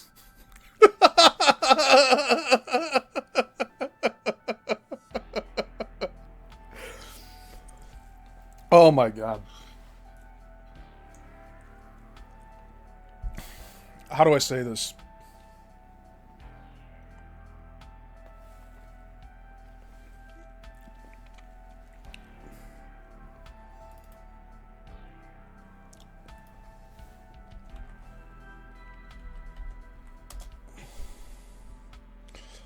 Tom claims the first femme fatale.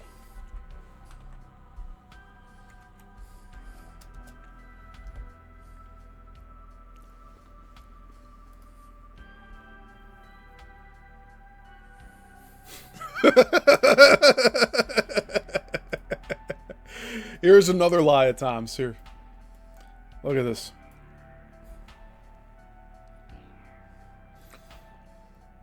The term originates from the French phrase femme fatale, which means deadly woman or lethal woman. In early 20th century American films, a femme fatale character was referred to as a vamp, a reference to the vampire. Philip Burne Jones' 1897 painting and Kipling's later 1897 poem, and the 1909 play and 1915 film A Fool There Was. Female mobsters have been portrayed as femme fatales in film noir. Ancient archetypes. The femme fatale archetype exists in culture, folklore, and myths of many cultures. Ancient mythical and legendary examples include Inanna, Lilith. So, hey, he might be saying he wrote the Bible, huh? Is he saying he wrote the Bible?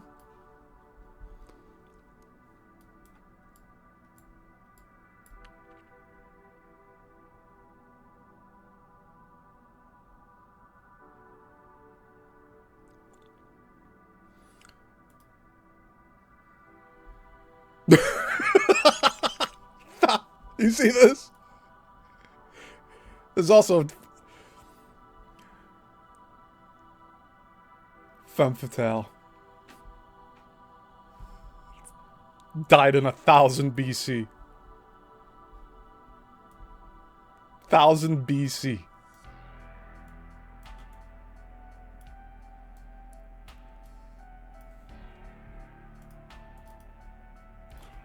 Let's listen to this asshole lie again. Fatale in film history, I'm being told by producers in Hollywood, as promoting Elon Musk, to use up that element of the story. It is the first femme fatale in film history, I'm being told by producers in Hollywood. Now watch how that plays out. Yeah, let's watch how that plays out here. First femme fatale in film history. What about this movie? San Francisco private detective Sam Spade takes on a case that involves him with 3 eccentric criminals, a gorgeous liar, or a femme fatale, and their quest for a priceless statuette, with the stakes rising after his partner is murdered.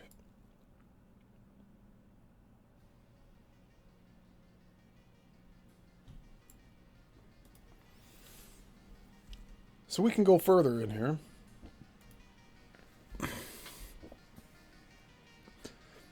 In the Western culture of the late 19th and early 20th centuries, the femme fatale became a more fashionable trope.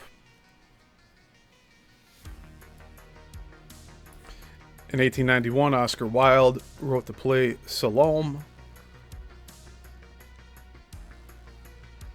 Oh, that sounds really weird.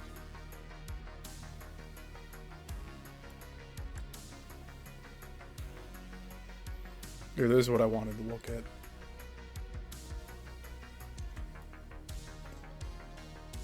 And I'll get to the comments in a sec. Just hold on.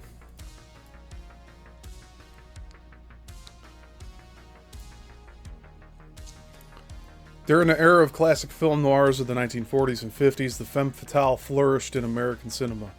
Well, dude, what was Tom just saying? Tom is saying he wrote the first femme fatale. Fucking liar. Is this entry, they loved it, so they put it into Star Trek, the same episodes as promoting Elon Musk, to use up that element of the story. It is the first femme fatale in film history, I'm being told by producers in Hollywood. Now watch how that plays out, and how badly they do it to use it up, but do it badly to mock the author. So, blue pill is going to be bitten down. This blue pill is going to be bitten down on, right? Bitten down on, let me just look there. And it's going to cause her to dissolve painfully as she sacrifices herself for Neo, right? And what they do, though, the actress is just evil. I will say she's evil, this actress. What's very important is this entry, they loved it, so they put it into Star Trek, the same episodes as Star Trek, Elon Musk, to use up that element of the story. It is the first femme fatale in film history, I'm being told by producers in Hollywood. Now watch how that plays out, and how badly they do it to use it up, but do it badly to mock the author. So, blue pill is going to be bitten down. This blue pill is going to be bitten down on, right? Bitten down on, let me just look there. And it's going to cause her to dissolve painfully as she sacrifices herself for Neo, right? And what they do, though, the actress is just evil. I will say she's evil, this actress you're going to see. She does exactly what they want, Star Trek Discovery. When they just promoted Elon Musk, up, down, and sideways. You see, he is actually saying that other people are evil. His whole concept of this in his mind is ass backwards. There are no evil people. There are only evil deeds, evil things. Things that people do can be evil. But the people themselves are not evil. You can't just blanket somebody as evil because you disagree with the way people do certain things. And why would you say that this actress of all things they're evil? Again, he's throwing around mockery. He's trying to discredit everybody he's talking about. Has he said one good thing about anybody during this show so far? Besides himself? And now they're going to mock a very important entry of that piece you just read, you just heard. Now watch what they do here. So I'm going to play this for you. Okay, here we go. So Monique's going to take it, bite down hard, die in agony to save the Neo. But watch what they do with it. Takes it. Yeah. Bites down hard. Looks naively and innocently over, not in pain at all, just, oh, here I am. Dissolves. And that character says, oh, that was new. That's how they used it up. That's how they used it up. So they take your good work, which is meant as a gift to audiences, as a service to audiences and to God, and they ruin it by dumbing it down. That's why in the Matrix they hold up a battery. That field of pods, it's not about battery power. It's about the architect using humanity to stimulate his mind, because his mind will lack stimulation in an immortal program. So he needs, that's why his agents stir up trouble outside the program, so that his mind is stimulated. That's why Neo can't destroy Smith and Smith can't destroy Neo in my work. Neo doesn't have Superman powers. He's an ordinary person, but the architect does not allow Smith to take Neo out because he needs that stress between them, that hate between them, to build to stimulate the architect's mind. So not until he gives the word to Smith to take Neo out does it happen. And when he does give the word to Neo or Smith to take Neo out, he sets Smith up to fail. Now, so Neo takes his Neuralink and takes it as his own and replaces it to find the dome in the Cortex building. I just said a lot, but when you look at the Wachowskis trying to understand it, they didn't understand it at all. So what they did was just lived what they thought was cool. But the architect needs Smith and then purges his agents because he doesn't need them anymore, because the people of Zion are going to come out by an oracle to see him come back as Christ. So the pure power of worship to stimulate his mind forever. Now stay with me. You see, Tom is trying to claim that they used this in Star Trek, or Star Trek, as Tom is saying. But there's no ripping of and exposing of the breast. There's no security guards. Like, the whole scene isn't there.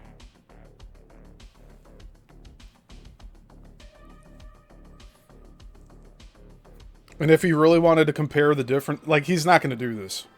But the differences between his, like, block on the back of the head thing... Like, there's none of that in the Matrix. You don't have a chip. It is just a jack in the back of the head. Which was used in Ghost in the Shell. But don't tell Tom that. Alright, let's catch up on the comments here. Lerny said, brains don't connect until Tom said so. Brains didn't connect until Tom said so. And Lerny also says he wasn't even around for that. And I think you're referring to the femme fatale thing. Yeah, he wasn't the first one to do that. He is clearly lying here. That's why I said he's lying about one thing. What else is he lying about? We've covered, I have to say, over a dozen different major lies here that he's said, including stuff related to me, what he's lied about me on other shows about. So what happens is, the architect doesn't bring him out for the architect looking like Christ. The architect brings him out for the Oracle brings him out for the real Christ that's going to appear, and the real Christ does appear. The identical figures at the end, and they even keep the scene where the architect or the architect's son shoots the Christ, and he looks down and he looks up, and only his palms bleed. They kept it in the Matrix. They put Neo in place of Christ. They have his eyes look down, his palms drip blood, he looks back up. They kept it because they thought it was cool, but they took out the Christ message. You can't take the Christ message out and expect it to tie together. Now, it was voted one of the worst sequels of all time in history, number 11. And Wachowski didn't want anything about Christ in it. In fact, when they did galas and events, they were asked a question at a gala, answering all these questions. One of the worst sequels, but he says they took out the Christ symbolism? I don't fucking think so. Look at Matrix Revolutions. There's Christ symbolism everywhere in that third film.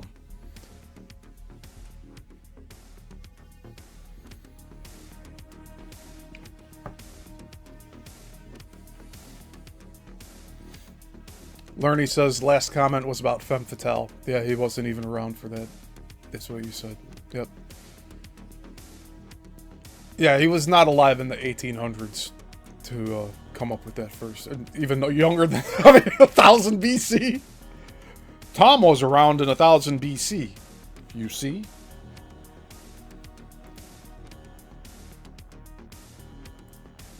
I'm surprised he hasn't gotten to where he told Shakespeare about Romeo and Juliet.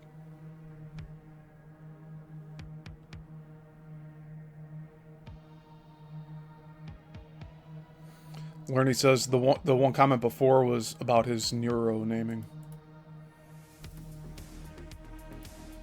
Yeah.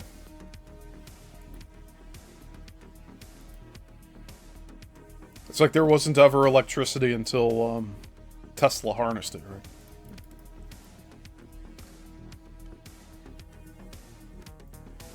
Andreas says Superman powers, so where's the heat vision, ice breath, bulletproof? The only powers shows Neo's is flight and strength, maybe. Also, do any scenes involve the stopping bullets midair at all? I don't think so, Andreas. If you're talking about Tom's Immortal script, I don't think he has any scenes where they're stopping bullets.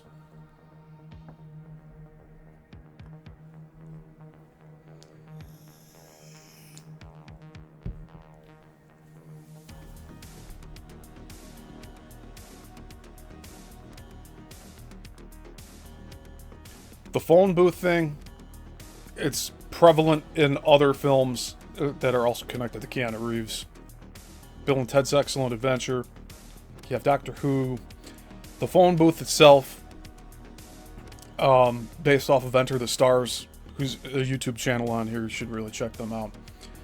They go into telephone booths being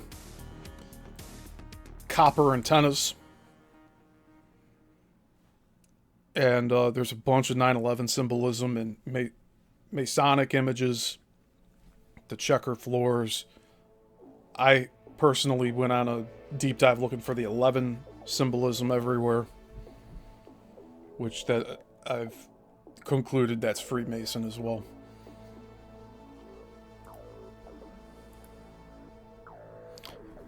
One of the Wachowskis' first movies, Bound, has a shot where they're going to look at the suitcase they have, and Joe Pantoliano is voicing over. He says, "Isn't it beautiful?" And the shot is closing in on the briefcase that has 2 vertical lines on the front of the briefcase, symbolizing 11. So I believe the Wachowskis got their initiation with that Bound movie, and then that's how they were gifted the tenure with Warner Brothers. They joined the club by using imagery. Has nothing to do with whatever the fuck Tom's doing. Tom's calling studio execs and ranting and raving at them about his script, and then hears nothing back, like many screenwriters probably do. And then not until 10 years after the fact, Tom's like, "Wait a minute, they stole my script?" Even though he was at the theater when it was released. And he's like, "Oh yeah, there's nothing comparable here." Explain that one. They took out the Christ message. You can't take the Christ message out and expect it to tie together. Now, it was voted one of the worst sequels of all time in history, number 11. And the Wachowskis didn't want anything about Christ in it. In fact, when they did galas and events, they were asked a question at a gala, answering all these questions. They were asked, "It looks like Christ is in there in many different faiths." They said in answer, "That's all the time we have for questions," and then didn't want to do interviews again. Yeah. So you have a very clear signal that they did not want the Christian message in. Instead, they slap a gold cross on Neo in a crucifix position to mock Christ. Exactly. Now it's all turning around. So yes, it's all being restored. They didn't know what to do with it. And they even said on set, this is very important, they said on set, this is in articles, that everybody said to blow up the Matrix to end it, because they're lifting everything out of context. Instead, what they did was they said, "We want to keep the exact same ending." And they did. The exact same ending was kept. Without the context, without the meaning that it would have. And trying not to give the glory to God. How can you lift the exact ending? That's why everybody said to blow it up. If you're going to do it atheist style, blow it up. Yeah, you should have. But God is smart. He moved them to keep the exact same ending. In their arrogance, they kept it. And everybody said to do it. So the Christ message is there. You can't take it out. And they don't want to talk about it. Okay, so these things are really showing that they're taking the script, the original script, they're trying to keep the bits and pieces they find intriguing, but they don't want to show you the real message. And we're going to get back to that in a little while, because the red pill and the blue pill, those are the things that have been distorted beyond recognition, and even more, because you mentioned they're taking the Christ out of the picture, and that means that they're also mocking the work that Jesus did on the cross. Absolutely. And they're using the blood from the red pill as a good thing. Now, maybe we should just take it right away, because this is since we're already here, right? No, I'm there. So wherever you want to go, because this is all important. In the wake community now, everyone is talking about, do you want the blue pill or do you want the red pill? And take the red pill, you're drinking the Kool-Aid, so to speak, right? Then you're awake, then you want to know, then you want to change the world. But it is absolutely the opposite around. Please touch on that. Yes, what you have is with the red pill, blue pill. When I submitted it, I was making it so, like here's the graphic that I just hold up right here. So what you have here is they took the red pill and the blue pill and they switched it. And they have Morpheus offering Neo the blue pill, the red pill. It makes no sense. What they're doing is Alice in Wonderland. They're putting in what they're familiar with as they make it up as they go along. So they thought Alice in Wonderland will solve their problem as they lift the work apart. But what you have... So if they're making it up as they go along, does that not say that there's a sense of creativity involved? You have to make up your mind, Tom. Either they stole your work and have no imagination, or they were smart enough to take elements from your script and then build on top of it and make it better and indistinguishable from your original script, where now only you can see the differences. And this is me giving you a lot of fucking slack that you don't deserve. You don't deserve this slack, Tom.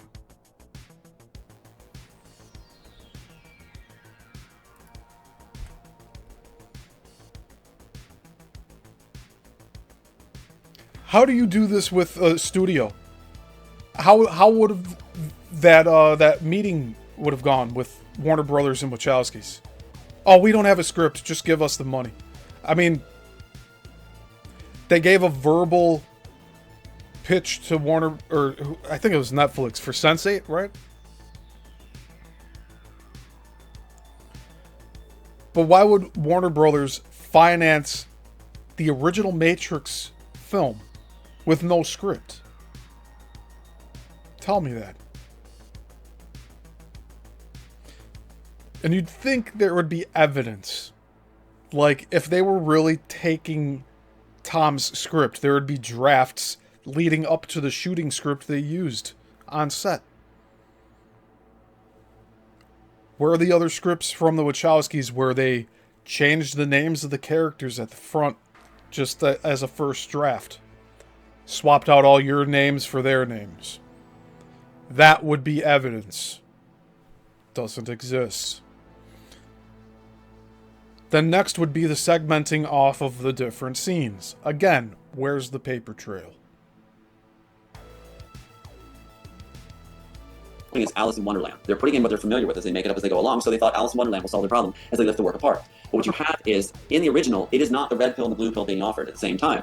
In the original piece, the red pill is given to Neo by the orders of the architect. The architect has ordered Smith. He doesn't want to give it to him. Smith wants Neo dead. But that, again, stimulating the mind for that conflict, stimulating the architect's mind, the conflict building between them, and all humanity is what he wants. So, to keep his mind activated. So you have Smith ordered to give Neo the red pill. He lays it to him and says that you've been chosen. But also lays a gun out if he wants to take his own life. But the red pill is based on the blood of the children, their growth hormones, to create a longevity pill.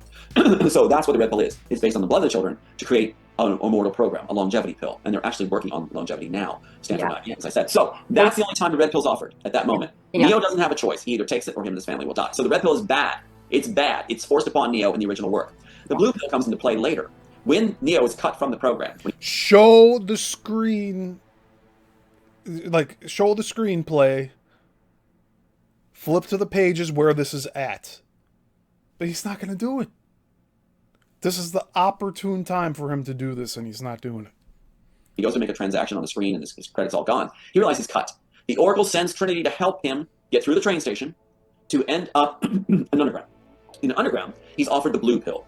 The blue pill is not based on the blood of the children. The blue pill is the good pill. The blue pill is what allows him to re-enter the program after he's cut off to take on Smith and the architect. So the blue pill is a re-entry pill, but it has painful side effects. It's not perfected. It's a bootleg pill, if you will, created for the purposes of getting back in that program.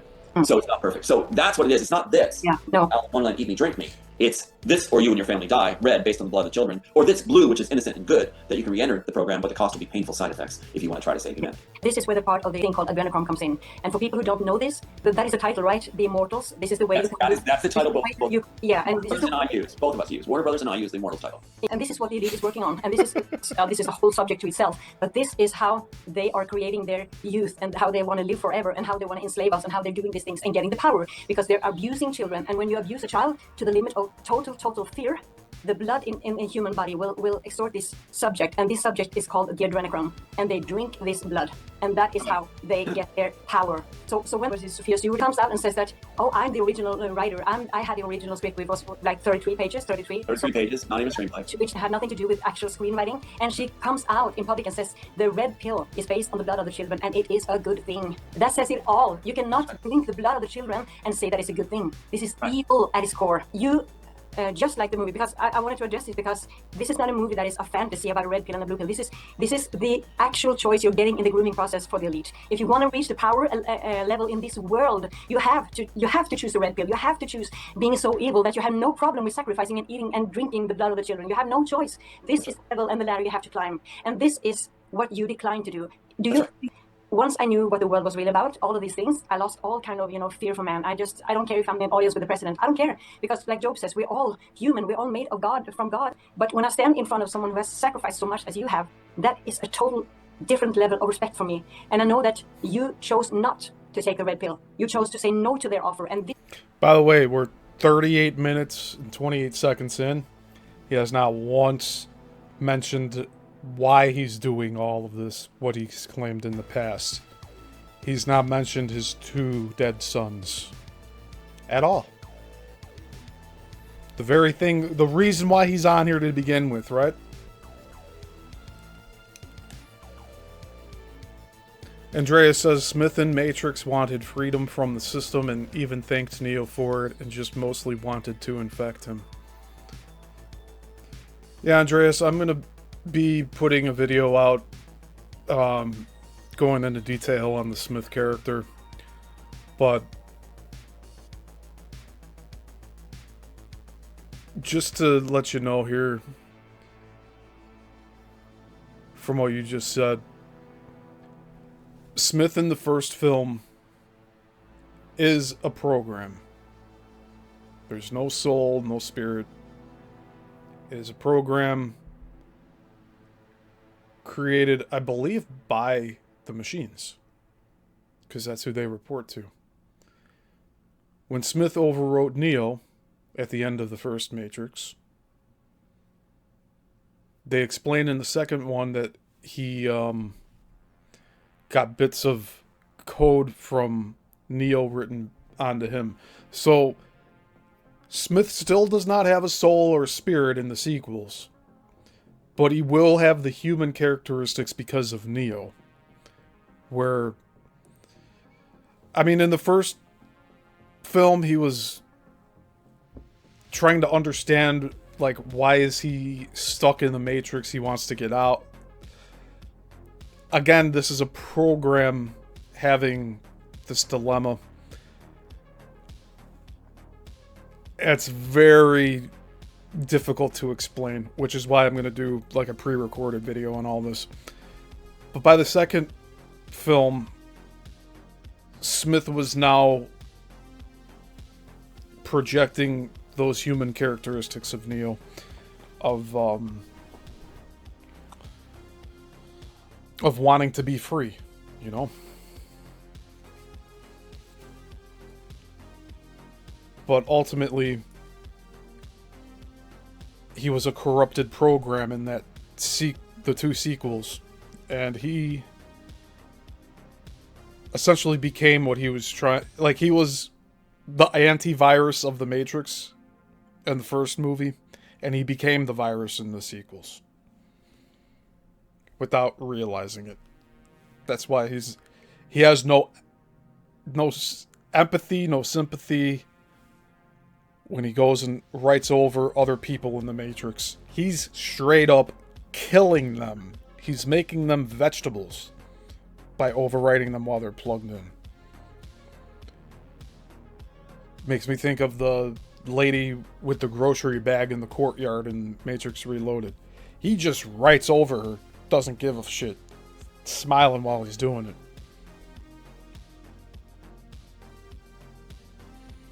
Lerny says, oof, she's lost. And Lerny also says, I gotta head out, see y'all later. Thanks for being here, Lerny.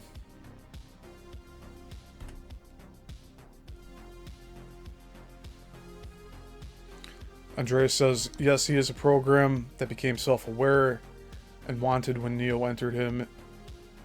It override the architect programming, or as you say, corrupted. Yeah.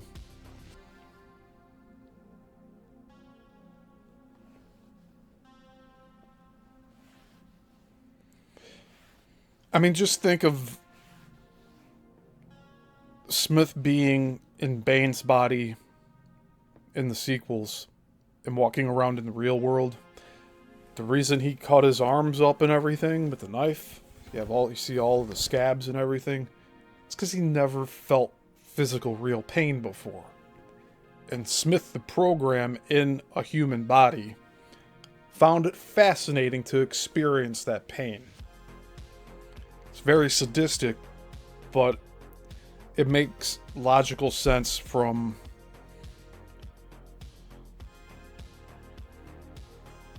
a soulless program who's never experienced something as a human being, and now for the first time, even though it's hurting them, they think it's fascinating.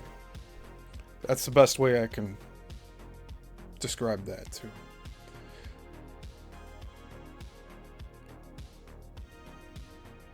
Like, he's doing a lot of things he shouldn't be doing. when it comes to the sequels. He's rebelling against the purpose of his programming, which was to find the unplugged people who could just jack right back into the Matrix mainframe and walk around with all the other plugged in people, which is different from what Tom says. It's a lot different.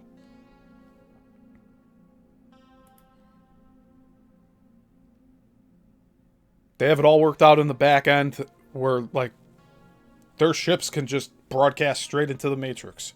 They don't need some chip on the back of the head. They just plug in the cord and go. There's no memory chip in there.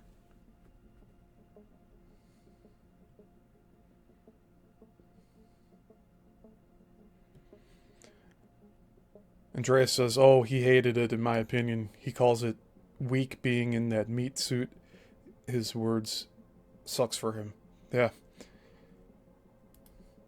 Well, you gotta keep in mind all of our physical sensations of living here in what we call reality. That doesn't translate over into a digital realm as easily.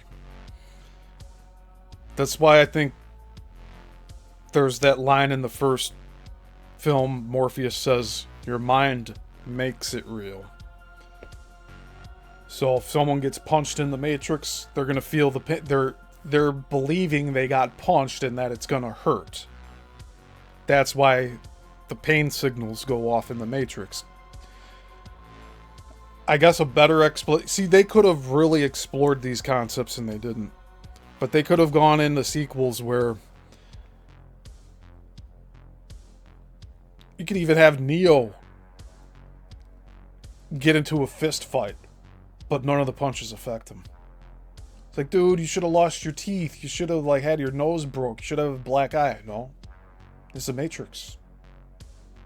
It's not real. It's not real in my mind. It's not real here. It doesn't affect me. Like, that would have been a nice character growth from when he was getting all punched up and spitting blood out in the ship. He's getting punched up in the Matrix and then he's spitting up blood.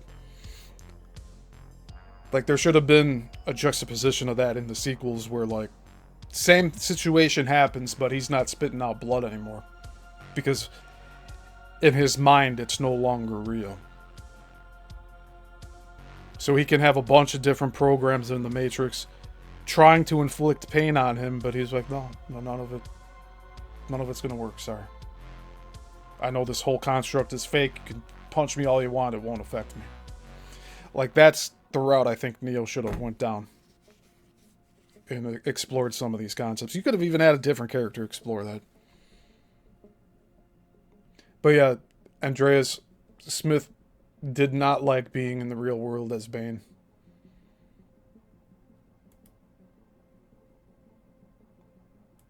And you have to wonder, like, did Smith completely write over Bane's personality, or were there like key things in like his mannerisms that stayed?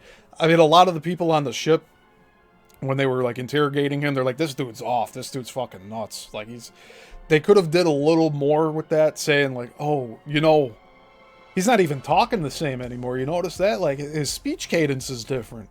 He's walking around different. Did you see that? Like, he's not even the same person. They could have had that type of dialogue inserted. It's like 10, 15 seconds to show that this is not the Bane that they know. Just a little more time and effort. And see, the sequels are an easy punching bag for many critics, including Tom. So of course he can spout off the statistics of, oh yeah, number 11 worst sequel ever. What the it's all opinion based anyway. He wants to be accepted by the elite crowd that he despises and wants nothing to do with. You notice this? He wants to be accepted by the elite. Because, like Job says, we're all human, we're all made of God, from God. But when I stand in front of someone who has sacrificed so much as you have, that is a total different level of respect for me. And I know that you chose not to take the red pill. You chose to say no to their offer. And this is why they have ripped your work apart and had used it and distorted it, because they couldn't have the real story come out, because that is a story of man connecting back to God and man not drinking the Kool-Aid and not being willing to sacrifice for power. But that, just like you did in the movie, you said he was offered, take the blue pill or die. So you are still alive. What has this cost you? If you're comfortable talking about it, and if you are, and if you want to, could you please also address how you can show that you know that it's connected to what is happening? Let's see how long it takes him to say anything about his two sons. Because just like you showed us all of these movie clips now, this is how the elite works. They show us everything in advance in movies and in the news and these circles. And if we don't stop it, if we don't shout out and say, no, we don't want this, we have approved. And then we are also guilty, right? That's exactly right. They put it in plain sight before you. And even if you don't know, they figure that you've agreed. Because you're a grown-up, we are supposed to know. We are supposed to be alive. We're supposed to be taking responsibility for our life and for our children's life and for our families, right? So we're supposed to know what's going on. We're not supposed to give our power to some leaders that claim authority without... Why? Why are we giving our power to them? So what did this cost you? And how did they show you that what the cost is a direct consequence of you saying no to the red pill? This is a really hard but brilliant question. It cost me everything, and that's not a lie. And also, it's hard for me, but it's like, I need to be strong through it. You don't have to. But it's like, my two sons were killed, and I was told that they died. 40 minutes. Took him 40 fucking minutes to mention them at all. And he had to be cued in order to be reminded of them. You see that? Because I refused to obey them. And that was done by a Disney. My sons were killed. And I was told that they died because I refused to obey them. And that was done by a Disney attorney calling me and said that, yes, they were taken. And that my last son was alive. It was to make me... Because they said... A Disney attorney called him? Say the name. Do you have the phone call recorded? No. All anecdotal. They knew that I was concerned for his safety, so it would make me not talk or share my story or claim my rights back. As far as claiming my rights, they called that daring to face them down. And that's why they said that's why all this has happened to me. I was supposed to join their side and be a script doctor. And they said I'd have the best of a life, even if my two sons dead, they assume, the best of a life by laundering other people's work to use my expertise to seal their work. And then I would be held up and revered in the... Man, that vocal fry is killing me. And...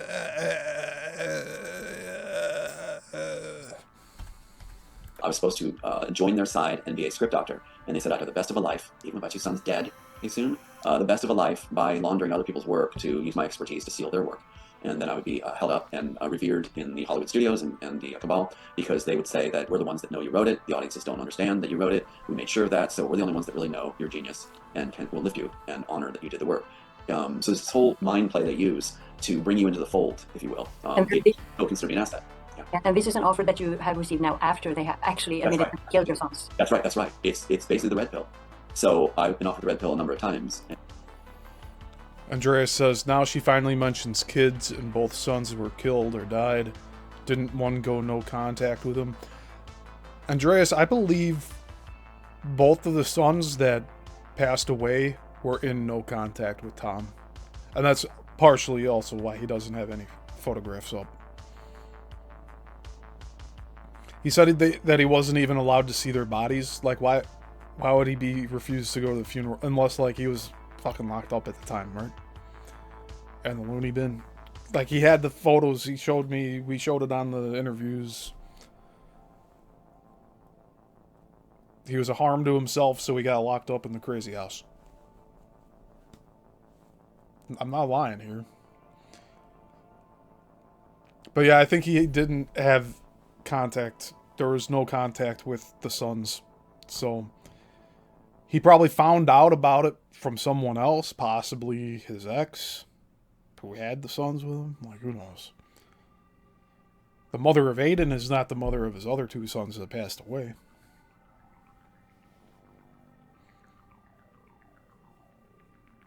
He's saying there's 2 honeypot wives. How do you make the mistake twice?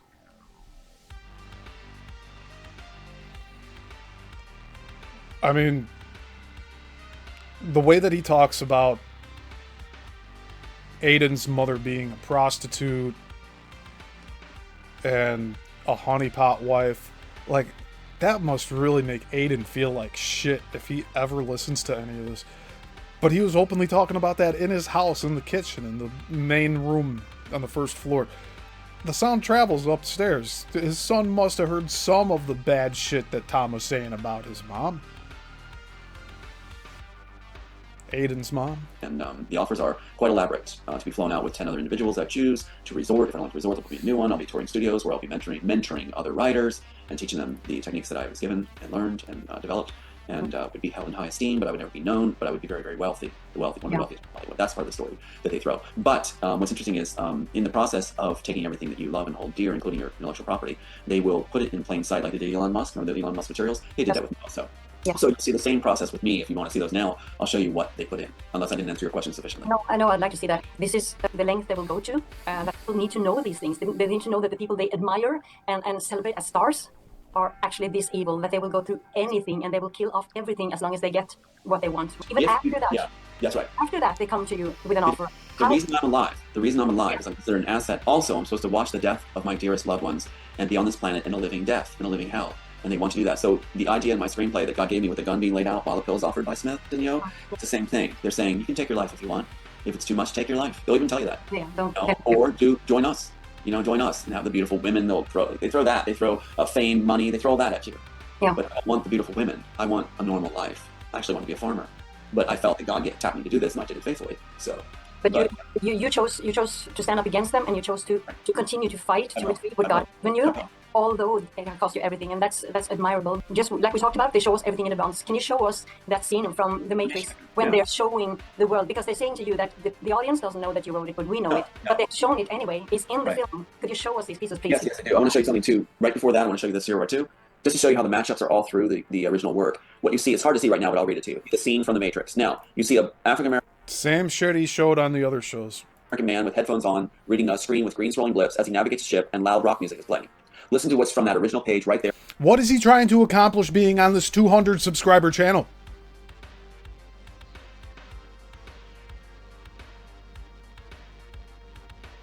How is this helping him? In my screenplay. All right, so that's what's in the picture. Now let's take a look at what's in the script, what it says. So that's what I was just showing you. The driver with the headphones on, listening to loud music from The Matrix, right? And let me read that top entry. A young driver is having a blast operating the tunneler and playing loud music. He watches the screen showing the scrolling map in green with blips on it. That's exactly, they took it exactly, that sentence. They took it exactly and did that full picture. That's not just lifting the work, that's lifting it in its full layers. So that's what I wanted to show you right there. Isn't that something? So there's a lot of switching they do because they weren't that bright. And I want to show you this too real quick. Goodness gracious, it's battling me. Okay, here we go. The original, that's my original pages right there for the train station scene. And it's a crowded train station scene which they dulled down. Can you even see any of this shit? How are we supposed to look at this? I can't read shit. It's too small.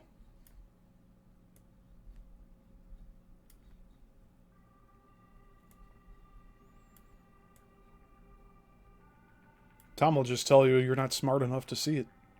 Right? To just 3 individuals because they wanted to cheapen the budget, like go under budget less. So they cheapened it by getting rid of the crowd and putting just in the static family, well dressed. It's supposed to be poor families that are pushing their kids forward. Let's go to now what you talked about. Because explain to the audience while you're looking at that. Because we talked about this before. We talked about how they're showing us everything in the movies and they're showing us what they're going to do and they give us a choice to accept it or not. But they also do something else. They also show each other things through the movies. They're showing. Guess what? There was a railway system in the first Matrix because it was supposed to originally have been in Chicago. All right. Doesn't take too much brain power to come to that conclusion. Small clips that are too small for us to register with our minds, but are there. And this is one of those pages. Yeah, this is the one of the first graphic. Right? It's the first graphic done in The Matrix. It's the first graphic in the first scene they shot, and it's the first scene I wrote, the interrogation scene. In that scene, Smith simply comes in and opens the folder to open it up, just opens the folder and flashes that shot. Now watch how fast it goes. I'm going to play the actual scene for you. Yeah, this is so important. The actual scene for you. So here we go. Let me see if I can get this to play. So watch this. Here's the actual scene from The Matrix where you're going to see the author's stuff completely flashed. Let me see if I can get it to go. Hold on. Let me see if I can go. It doesn't want to go right now. Hold on. No. Are we doing better than last time anyway? He's going to fight me. So let me get it to go. Okay, hold on. Come on, baby. Okay, it doesn't want to play. All right. Anyway, if Jessica's going to fight me, I'll just tell you. So this folder is going to open and flash for a split second. Yeah, everyone can go watch the movie and see yeah, this. it's going to fight me right now. So let me see if there's any way to. It's not even a second, you know, it's so quick. Right. So right here, it just doesn't want to do it. But you can almost, yeah, wait, let me see if I can actually get it to go. It's worth seeing. Yeah, it's going. Okay, now it wants to go. Okay, that's fine. So Yeah, that's do fine. Because it's so I'm going to hold this and I'll show you. I'm going to do it this way. I'll fight it and get it to work. So look at this. Watch how fast it goes. Yeah. Gone. Yeah. Watch again. Here it comes up again. One more time. Gone. Now, what does that show? Just before you say what it's showing here, because you have to think, you know, you have to think like an audience. What does that do? Why is that in there? There's no reason anyone to make a film like this, because it shows you nothing, it tells you nothing, it adds nothing to the story, but it does something else, and you're going to show us that, please. That's right. It is a split second. It's shown for a split second upside down, because the graphic designer, Susan Bolgen, even said, anything in for a split second is to keep the project interesting for the directors. It's never meant for audiences to see or understand. So it's flashed that fast for a split second. But on it is all my information. What they're doing is putting in plain sight, and what you said. It says, okay, we showed it. Hey, Zandy. No, Andreas was talking about a character in the third Matrix film.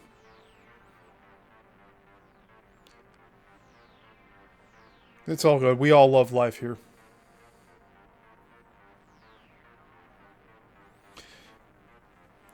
Yeah, Andreas was talking about the soulless program, Agent Smith, taking over another human being's body, which is in the Matrix franchise.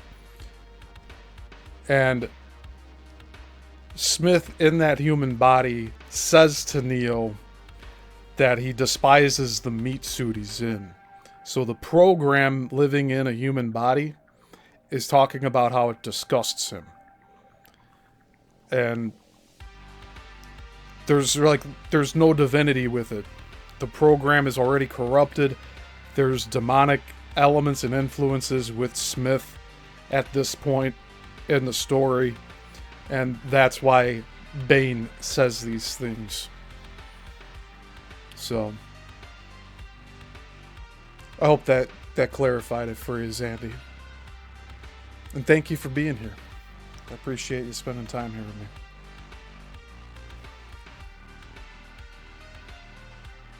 On this channel, we believe in Jesus Christ and his Father, the Heavenly Father Creator. Split second. But on it is all my information. What they're doing is putting in plain sight, and what you said. It says, okay, we showed it, and you didn't make a fuss, because you didn't know about it. So therefore, you gave us permission to take it, and we're going to mock you through it. Is what it's made. That's what. The only reason I saw this is because an insider from the story department, Warner Brothers, told me where to look and what was in there. He said they hate you, they don't understand your work, they're mocking you. I'm the only person that would recognize my high school, my birthday, my fiance's birthday, my dad's name. I'm the only one who would know that. Stacking it is in the way. one page, people, all of this in one single page, all of this information. Okay. Yeah, There's no reason for that. No, Just say this now. Remember now that there are other people, these brothers and this woman, who are claiming to be the writers of this script. Why are they connecting to someone called Tom Althouse and putting his information in a folder and putting it in the scene? Why? Right? Right. And there's no way to change it. They can't alter it. They can't take it away. Every DVD, VHS has it on it. They can't. So what do we take from this? This shot that he's speaking about and the connections that he claims that are there in his own personal life seems solid, right?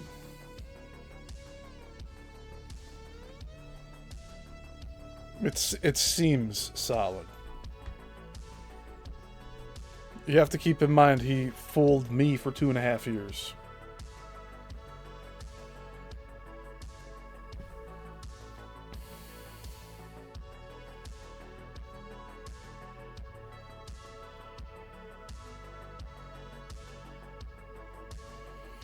I'm lost with trying to understand why would he be pushing away people that are helping him for free?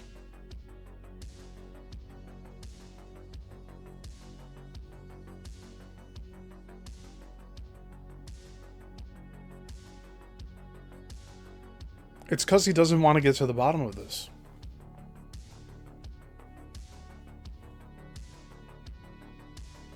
Take it now, and that's why Warner Brothers punished them. Yeah. Made them turn into women. Please. So look at this. Yeah. So if you look at it now, I'm glad you brought all that up. I'm going to point out the colors first. Orange. Orange is my birthday, as it was in records in 1999. My records were altered. July 2nd became July 22nd. What? Now watch this. Yes, they altered my records and erased my social security number. Oh. When they took the- So there you go. It's not even his birthday. And this was something we were talking about on the last show. Like, he changed his birthday. It's now July 2nd, right? Or it's always has been, and for some reason they had the wrong birthday, and that's why they used it in here. That's what he's claiming here. My records were altered. July 2nd became July 22nd. What? Now watch this. Yes, they altered my records and erased my social security number. Oh. When they took the work. Yes. Also, the name of Neo is self-explanatory. Thomas A. In light blue, Thomas A. And Anderson. Why Anderson? Because when I was at the religious rite, a pastor stepped forward to his congregation and confessed to having sex in the sex ring of Pat Robertson. Yes, Pat Robertson's homosexual sex ring and pedophile ring. It operates with Disney. And he confessed to his congregation about having sex with Robertson himself and also his president of his school. He put his own sex partner in charge of the school. Even though he's married to Dee Dee, he never showed her. He was into men.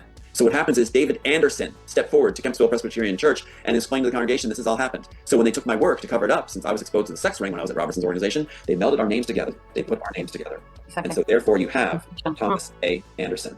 Isn't that incredible? So let me go ahead and put it. It just Sure, jumped. you say this is just a coincidence. No. So I'm going to put in my... Oops. You see, I don't like saying there's coincidences, because there's not.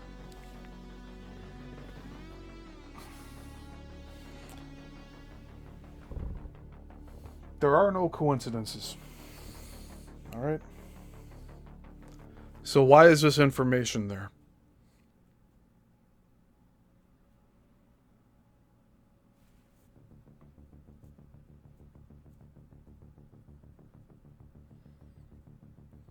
Now, this could be a very big mess up on Warner Brothers' part. They could have had an internal joke going around about Tom. And again, this is giving Tom a lot of credit here. They could have known about this idea and this guy, but like, why put so much of his information in here? Unless it was just to say, here's us doing it better. We've applied your concepts into this new script, and now here we're doing our own take on it, and it's better because you're not involved. Apparently that page wasn't enough for him to win his court case. And none of the other, 190 matchups or whatever he says, whatever he claims, all of that wasn't enough. His case got dismissed. Why? Summary judgment. Why? He couldn't afford an attorney. The state of Hawaii supplied him with one who had ties to Warner Brothers.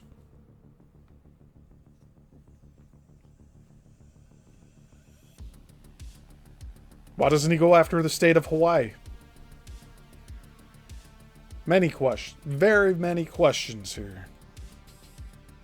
It's just, and now it just locked my computer. There it goes. Okay, so that's the blue. Thomas A. Anderson, blue and lavender. You have my birthday at top. The next entry is the yellow coming down. You have March 11. March 11 is the woman who I was engaged to be married to, my fiance, at the pitch session of Tika Ball, niece of Senator David Bourne of the Democratic Party, senator. She was at the pitch session with me, so they made her birthday Neo's birthday. So Neo's birthday is my fiance's birthday. My name is above it. The man who confessed about the sex ring that brought me down at Robertson's organization is the last name of mine, Thomas A. Anderson. My birthday's above. Under that, you have in red my dad's name. So Neo's dad is my dad's name, John A. Under that, you have a green entry, or blue is my marital status, single. Then you have in green my high school, Central West High is Neo's school. So my high school is Neo's school. Under that, you have Owen Patterson High, because the production manager, the joke in this, they put in the Owen Patterson, who's the production manager, as having his own high school. Michelle McGahee is listed as Neo's mom in brown there. Michelle McGahee is the art director. So they put a joke with the art director and the production. You know, I'm just going to say this is a small world. And I'm not saying it's coincidence that this information's here. But, like, if they're putting Easter eggs to the crew... You see, you can't even read this shit. He needs to send this to the hosts for them to display it in full. Although we have our own screenshots here because we had to really... It was like pulling fingernails out trying to get shit from them. Alright.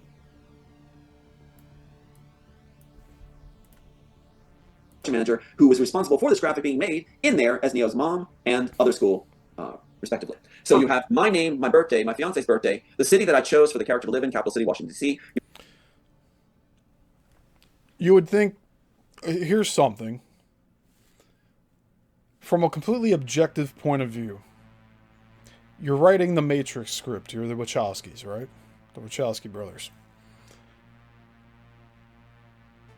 You have this character who's supposed to be living in this world that he's not supposed to be aware that it's fake. They give him a generic name, John Anderson. They give him a generic high school, Central West High, whatever.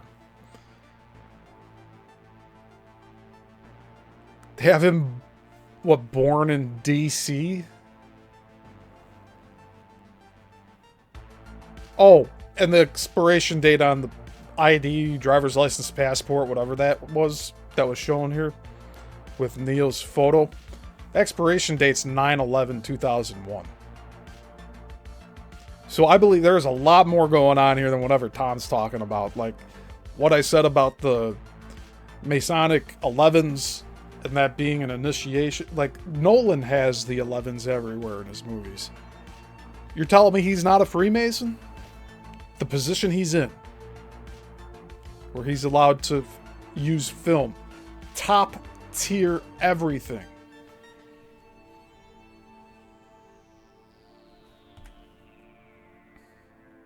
All right, let's finish this up. Respectively. So you have my name, my birthday, my fiance's birthday, the city that I chose for the character to live in, capital city, Washington, D.C. You have Michelle McGahee as the mom. You have my dad's name as Neo's dad. You have my marital status. You have my high school as Neo's capital city, Washington, D.C. So that's where they live. All right. School. You have my aptitudes listed in yellow underneath.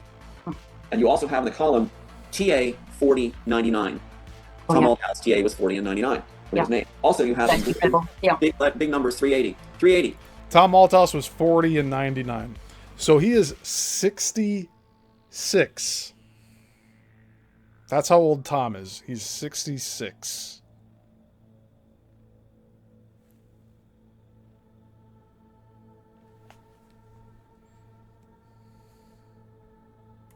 .380 is numerology, and it goes back to what you talked about. 380, they said they were into numerology. They had somebody look this up, apparently. So 380 means to take, as I understand, take your most cherished worldly possessions to help you prepare for your death. We're going to take it and take care of your cherished worldly possessions so you can have peace in your death. It's a joke. It's a nasty, horrible, evil joke, which reflects how evil they are. Yes. See that? So that's what they did. Now here, I want to show you something. Hey, Tom, you're 66. Shouldn't you be eligible for Social Security payout? Or is the government withholding that too from you? They'll give you food stamps, but they won't give you Social Security? Is that the case?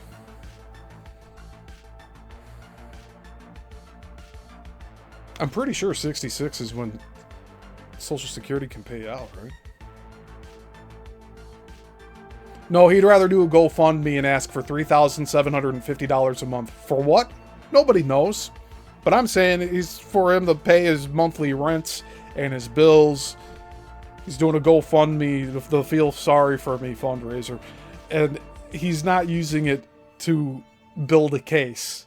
Because he hasn't, the entire time that I've been aware of this dude, he hasn't taken one step toward making a new case. He's just going around to all of these different hosts and bitching about his life.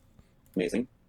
Here is Kempsville Presbyterian Church from the resume of David Geyertson, who was the top public relations man for Pat Robertson, the televangelist, who went in place at Kempsville Presbyterian Church. After the pastor stepped forward, the PR man, public relations man, became in charge of the church to shut down the story and that what the pastor had confessed. And in the very entry on his resume, it says this. Let me read it to you. All right, why the fuck are we talking about this now, Tom? What the fuck? 380 means to take, as I understand, take your most cherished worldly possessions to help you prepare for your death. We're going to take it.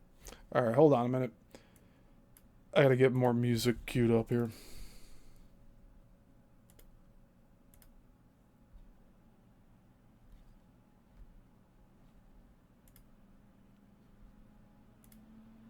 We're almost done with this clip for today. It's not a clip, but you know.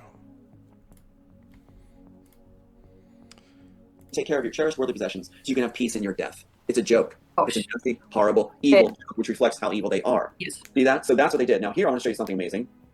Here is Kempsville Presbyterian Church from the resume of David Gyertson, who was the top public relations man for Pat Robertson, the televangelist, who went in place at Kempsville Presbyterian Church after the pastor stepped forward. The PR man, public relations man, became in charge of the church. I don't understand why he's even talking about. Goes back to what you talked about. 380, they said they were into numerology. They had somebody look this up apparently. So 380 means to take, as I understand, take your most cherished worldly possessions to help you prepare for your death. We're going to take it and take care of your cherished worldly possessions so you can have peace in your death. It's a joke.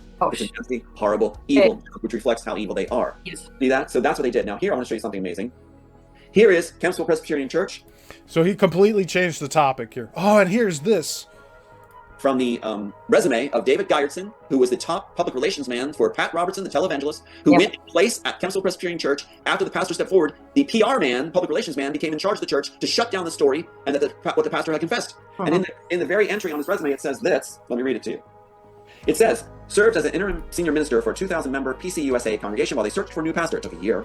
Supervised a staff of about 20 full-time employees and ministers and managed a budget of about $1.5 million. They got money in Robertson's organization. Here's the big sentence. Stabilized the congregation after the loss of the previous pastor due to a moral failure. I'll say. Confessed the sex ring with Pat Robertson. Provided direction for the development of a new strategic plan. When in church do you need a new strategic plan? Strategy against what? And assisted with the transition to a new senior minister. Isn't that amazing? There's what brings down the house on the cabal, is the crack in their world. And here is a graphic that shows. That's my high school diploma on the side. You'll see Otika Ball, the girl I was engaged to. It's very small. Owen Patterson's on there. The credits show Michelle McGahee. I can send this to you later, but it has all that on there. Also, one last thing. Here's what's in the Animatrix. See the clock? Yeah. So in the Animatrix, the reason they did Animatrix, at the end of the Matrix in 2 and 3, the installments shot in 2 and 3, in 2003, they also shot the Animatrix. The Animatrix was to use up everything that they didn't get to use off the visual storyboard that they used to lift the work off the Immortals. So any of the things they didn't get to use, they put into shorts using their favorite Japanese directors. And this fills the screen. 7.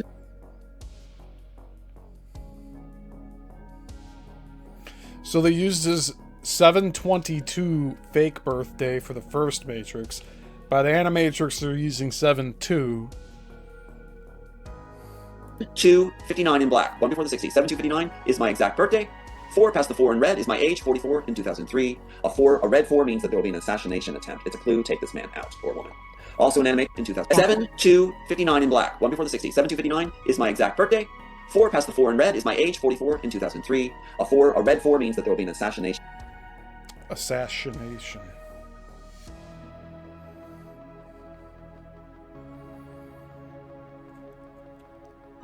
$44 in 2003.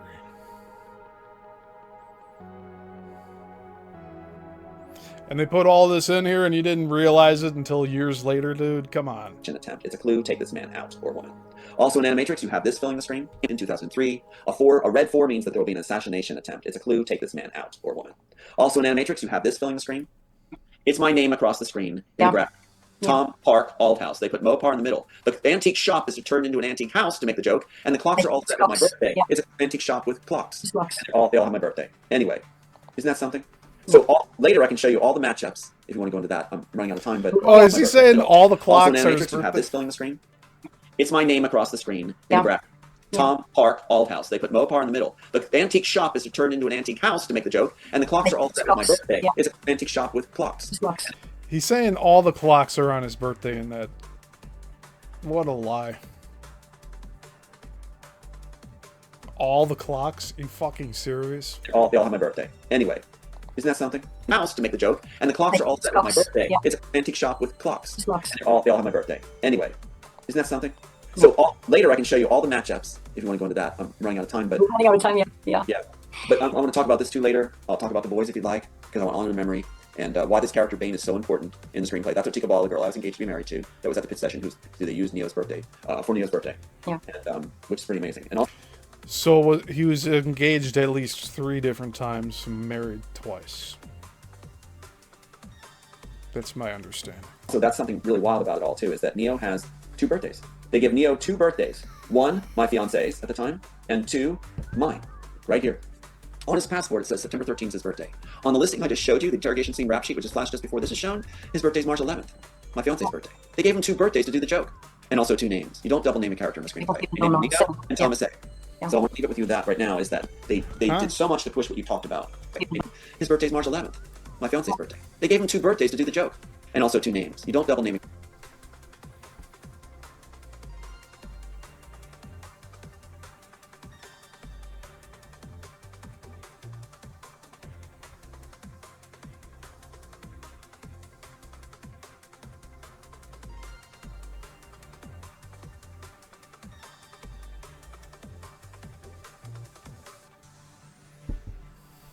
character in the People screenplay. don't know. Nico So, and yeah. Thomas A. Yeah. So I want to leave it with you that right now is that they did so much to push what you talked about, and no one was ever supposed to know. We all No. know now, and now Yeah. we're coming back at them. We will give this glory back to God. We knew it was being in His timing, and that He would have it happen. It's happening right now. Elon Musk's fall. There was resignations happening all over Warner Brothers and in the agencies. And also, just one more thing for you: the agents broke into my home when I was in both. This is really interesting. While you pick that out, I'm gonna say it because we talked about CIA before and the FBI, and make no mistakes, people. These organizations are in the same cabal. They're in the same. So at the same time, they're so clever with putting all of these little drops in there.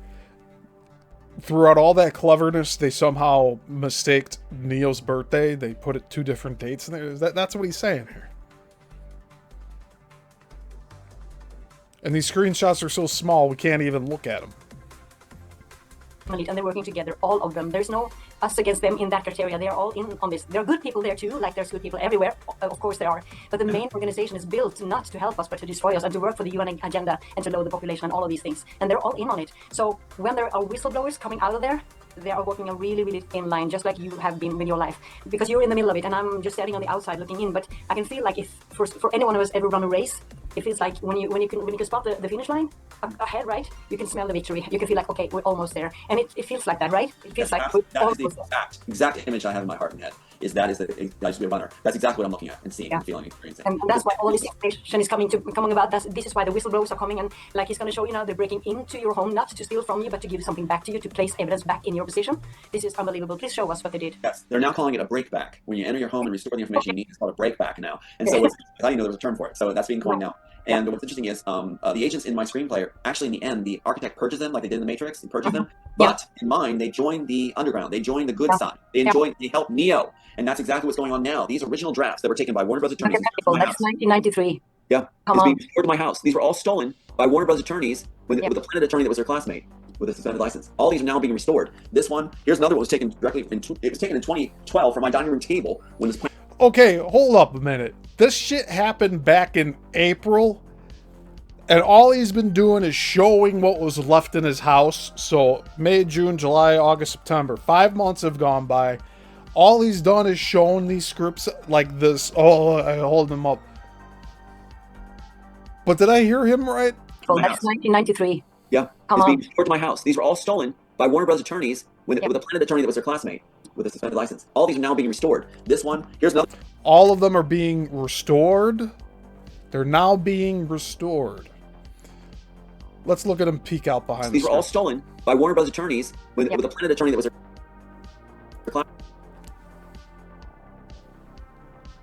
classmate with a suspended license. All these are now being restored. This one, here's another one was taken directly it was taken in 2012 from my dining room table when this Planet attorney was there named Tony Rankin. He took it, ripped it from our place when he said he had to take a call from Warner Bros. And so here's this original draft restored also, which is proved. Here's another one, the original one sent to my friend Greg Mazer from the Hallmark Channel with the included notes that he sent. Back the 99 complete 93 script and his testimony. So that was restored in the stack on my bed in my bedroom, and also the full script that was ripped from my poor man's patent in 1990. Restored in a stack on my bed in my bedroom.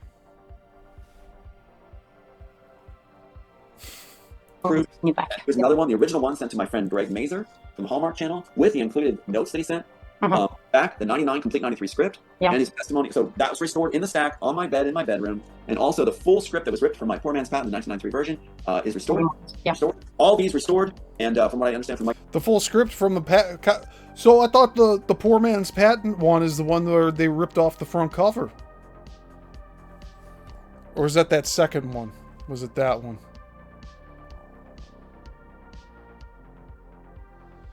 And Warner Bros. And so here's this original draft restored also, which proved. Here's another one, the Tony Rankin. He took it, ripped it from our place when he said he had to take a call from Warner Bros. And so here's this original draft restored also, which proved. Here's another one. So there's more than just the poor man's patent. I thought he was saying the poor man's patent's the one that the attorney took.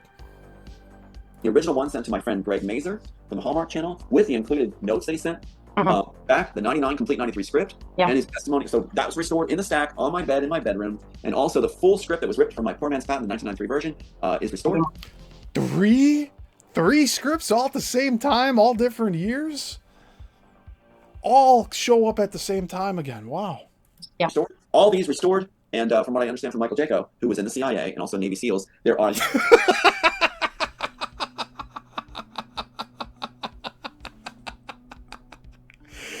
He made friends with ex-CIA. And he's happy about it. At the same time, he's saying that the CIA is the one that's fucking around with him, too. version is restored. Yeah. Restored. All these restored. And from what I understand from Michael Jaco, who was in the CIA and also Navy SEALs, there are, as you said, good people in the agencies, but they cannot risk their families and their careers until they're sure they have the winning ticket, until they're sure they have the people with heart and resolve to see it through. They're not going to throw their families away. And when they have that, they will move forward, and they just did. They saw it. So amazing. I will leave you with that. Yeah, so we're running out of time. I knew it. There was so much to talk about, and we still haven't covered everything. If you want to come back later, We'd love to come back later and cover the matchups and things like that, and anything you want to ask, even audience questions. So yeah, because we're on the finish line, so it will be interesting if What a crock of shit. people want to know what happens and how this is going to explode somehow. I know it, but can you just maybe leave us with one final thing? Because I was just thinking, this has been a long time. 1993. This is a long fight, and it has cost you so much. Most people who are awake don't have a problem with, like Aaron Rosso. As soon as he went out and told everybody he had a heart attack, and most of us don't fear that because it's our life and we belong to God. It doesn't matter. But the price that you have paid, it's so much heavier, and I can't even imagine. How are you still fighting? Why are you still fighting? And why don't you say just take it? first of all, in honor of the memory of my loved ones that were killed, I'm going to lift their memory. What the other side doesn't understand, that compassion is much stronger than the desire for power, which is what they embrace. I tried to explain. In honor and memory of his loved ones that he doesn't mention for the first 40 minutes of any interview. Because we've done this a few times where we started watch along and it's like, let's see how long it takes him to mention his 2 dead sons. Oh, it usually comes towards the end of the video. So he doesn't even start off any of these interviews with saying, before we start, I must say, I'm doing this all in the honor of my 2 dead sons. That's all he has to say. If he was being truthful. That to them. That's so true. Yeah. So what happens is if you have compassion, there's no way you're going to take your life. It keeps you going, because if you take your life, you can't give anymore. You can't help anymore. You can't be there for people anymore. So you don't take your life. They fail in that aspect. Also, you're going to honor the memory of your loved ones. If you're a father or mother who has their loved ones killed, you're going to live on in their memory and lift their memory and hold their memory dear to your heart. You're not going to disappear. You're not going to disappear. And it's not going to be this. It's going to be this. Elon got it wrong. He doesn't have that heart. Another idea was that God told me, what God given to me was that I would have the cup of Christ, which meant I had to have the sufferings. I'm not Christ, but I had to experience the sufferings that came to what he suffered. Alienation, betrayal, loss, and that cup would not be taken from me. Thank God he clarified that he's not Christ, right? But the thing is, by having that cup, I have now been able to defeat, along with others like yourself, bring everything to light, which brought them down. Disney's attorney said, speaking is what brought them down, what caused them to win the chess game. The sufferings were important because that's what kept me alive. They wanted to see me suffer on Earth, these studio heads and agents at the time that were bad. They wanted to see me suffer on Earth a living hell. Because of that, I'm still alive. And so they made a huge mistake. And I was able to endure and come to the finish line now, as you said. See the finish line. I feel strong. I'm going to finish strong. I'll not give up. I lift the loved ones in memory. But he trips himself at the finish line. He never makes it across the finish line. There's people that lift him up and try to carry him over the finish line, and he fights them off. Every child is worth it. Every elderly person is worth it. All of us are worth it. It's the only way we'll evolve, is as children of God, imagining that we cannot do without any of us, that we have to have all of us to cross the finish line. Thank you. It's so great. Oh, this is so much information to take on. I hope everyone got something from this. Please rewatch it and share it with your friends. Share it with someone who is awake, someone who needs to be awake, someone who is standing on the wall, not knowing which side to stand on. We need everyone to stand up, to stand on the wall and take their, like the sword in one hand and the trumpet in the other one. We all have to stand up and speak what is right and share each other's stories, or these stories that are important. Thank you so much, Tom, for coming on, and I hope I will speak to you again. And God bless you. God bless you, and I look forward to next time we can go over things like that, and also we can field some questions. Thank you. Yeah, sure. Thank you so much. God bless. Bye. And that's that.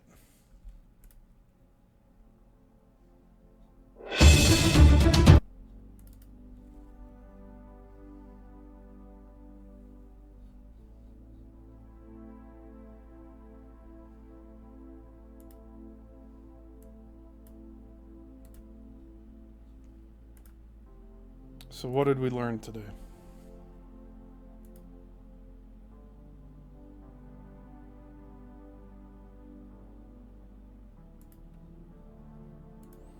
I have 2 more videos. I don't think we're going to watch them, though. I'll save them for next week.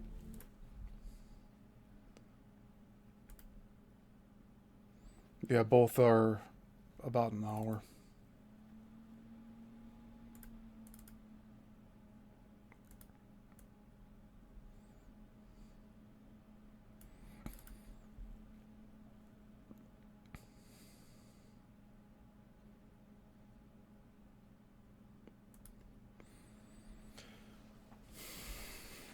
Sandy says, Smiths of this world are possessed. My hope is that they don't create any more problems.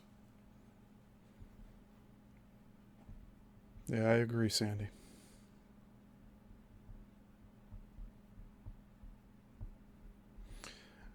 Andreas says, well, that he will never show a clear shot of the Immortals script of his. Yeah, he's never going to show it.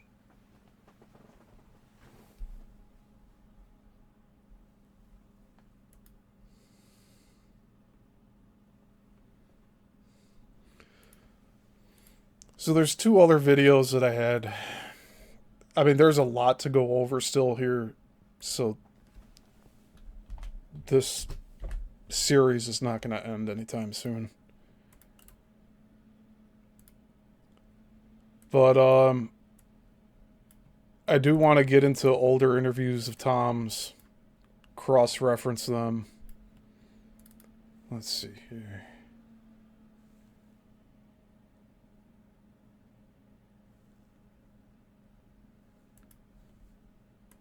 Yeah, I showed everything else I wanted to today.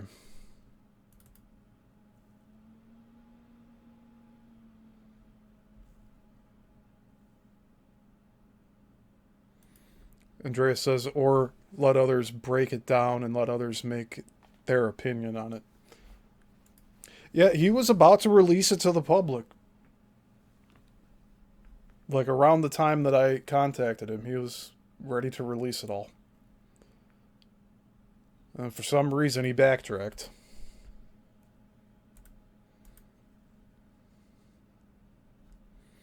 Andreas says he has to control the narrative. Yes. In fact, I think that is why he doesn't show it.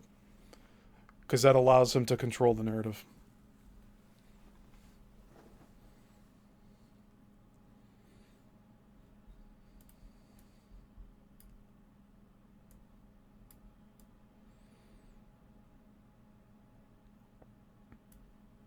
So I hope that was entertaining for all of you today. Trying to get to the bottom of all this. But,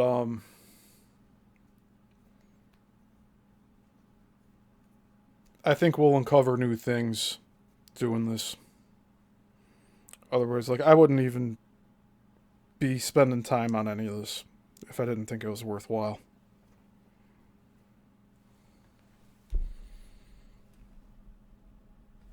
But Tom's going to keep going on new shows. I want to try to dig into the older stuff to see how much has changed. Stuff that he's negating now from new interviews. I mean, I got stuff going back to 2020. Maybe 2018. I just haven't had the time to look through it all.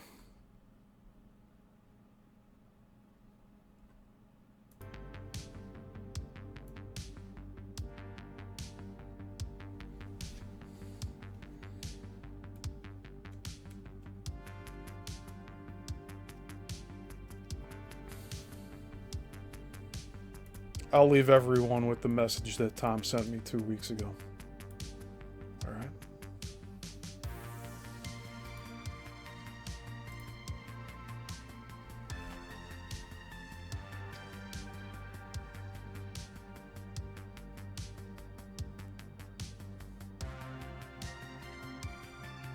Andreas says it was interesting, that's for sure. Sandy says there are way better movies out there than Matrix. Yes, Sandy, I agree. They Live is one of my favorite films. And The Truman Show also.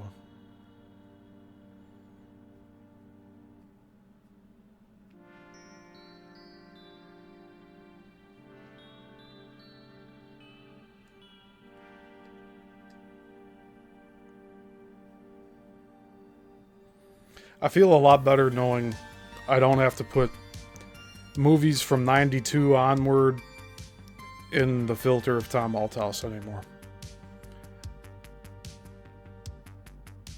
I'll be able to study film again as the time goes on.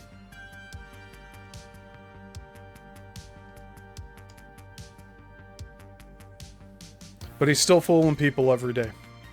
There's new suckers every day for him. And it sucks to admit it, but I was one of those suckers, right? But I was looking for truth. He's very convincing.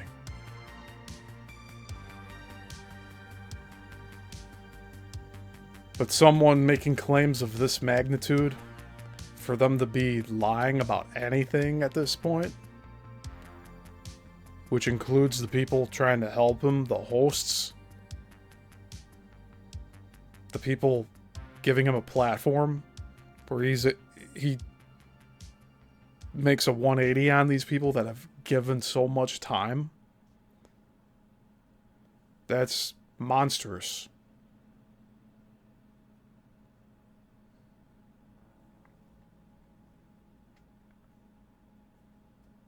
Ask yourself, what is he doing with the 3,000? Actually, let's look at that fundraiser.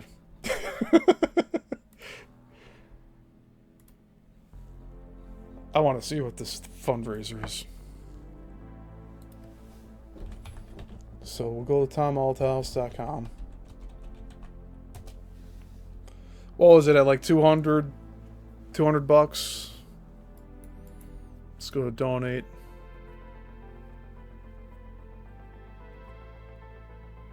Oh my... Oh. You see this?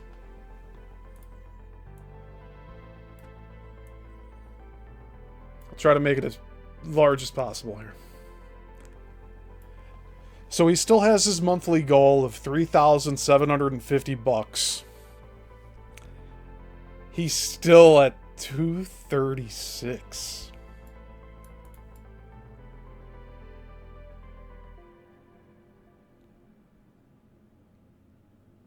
Like he's... Yeah, you're seeing this here.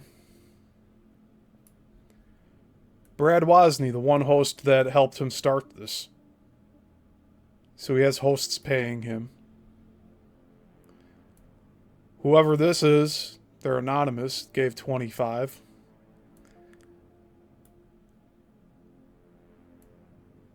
I wouldn't be surprised if that's Penny and that's Michael Jaco. Michael Jaco, Jaco, Yakko, Wacko.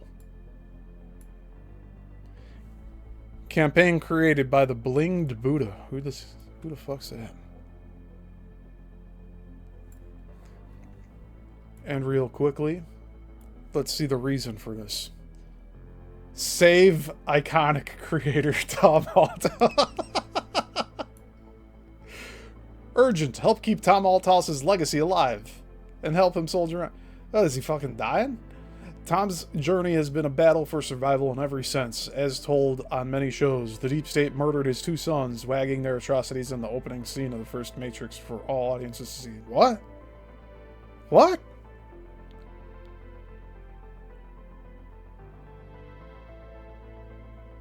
And have terrorized this man to no end. Hold up. So right there is another lie on this donation website.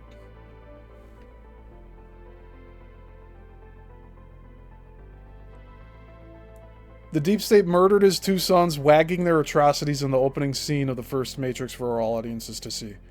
Is he trying to say that the Deep State put Easter eggs in the first Matrix about killing the two sons? Because the first one was like early 2000s and the second one was much later. Like in the 2010s.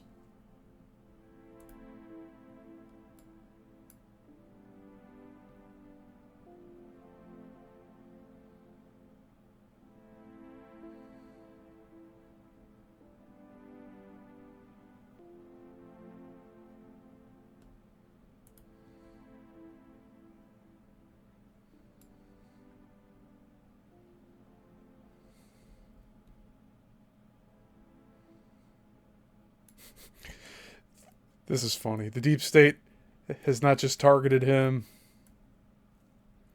They've tried to erase every trace of what he created, including parts of the Matrix which were meant to inspire hope and fight back against tyranny. But yet there's people out there wanting to erase the interviews that I mean, come on, man. Tom wants me to take my stuff down. Ain't that something? This isn't about preserving his legacy and ensuring the world doesn't lose touch with its history. This is about... Okay. Alright, so what's the money going to be used for?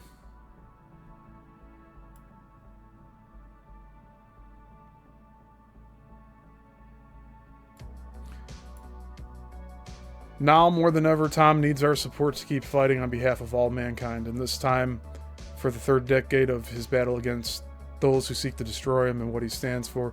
It's not just about giving money, it's a statement. Every dollar raised here can help Tom continue speaking out at every chance he gets, because his voice is more than personal. It represents our own right to freedom, knowledge, and power over our lives. How is the money going to be used?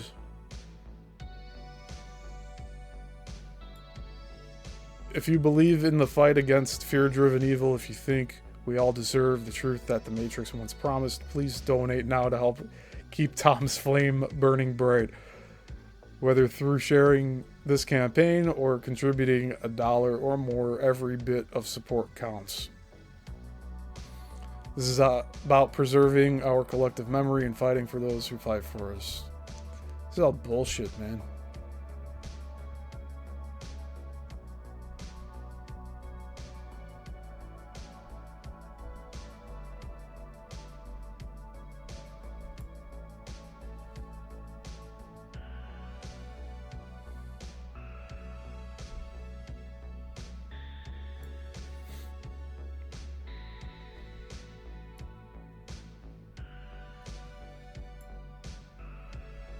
So you see it here. He's had it going for over a month. He didn't hit his goal. He's not even at 10% of his goal. And he wants that monthly? Okay.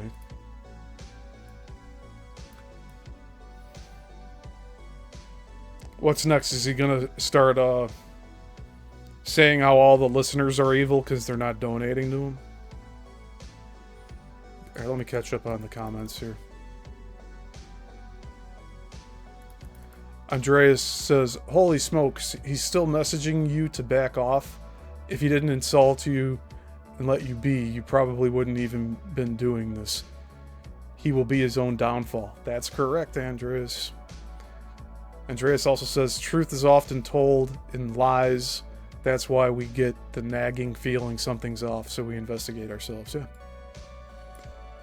Andreas also says bits and pieces, maybe of truth, but enough to get our attention. Yeah, and that's why I said there's truth in everything. So among all of this with Tom, there's some truth in it.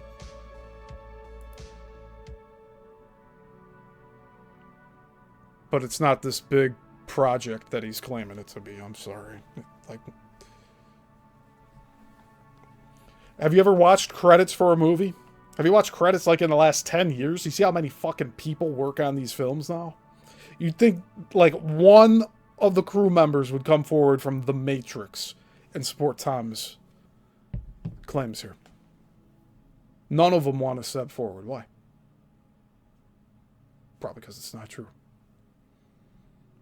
You'd have 7, 8, 9, 10, 12, 20 crew members. Easy. Yeah. Yeah, I saw Tom's script on set. We don't get any of that. Jason H. says, I'm trying to place the scene he's referring to. Was his kids the SWAT dudes? Sounds like conference travel funds. Is there a button to request a prayer for Tom? Yeah. Jason. Yes, Jason. He has prayer requests.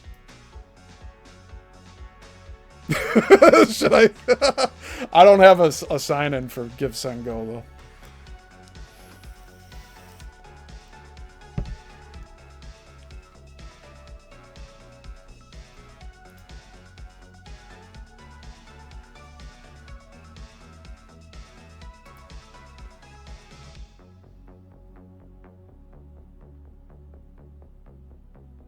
Didn't he say like he didn't want prayers from people? We got him on a different... So one of these Let's Talks, he's on a show that we're watching, and he says, I don't want prayer from those people. Those people that say, oh, we'll pray for you.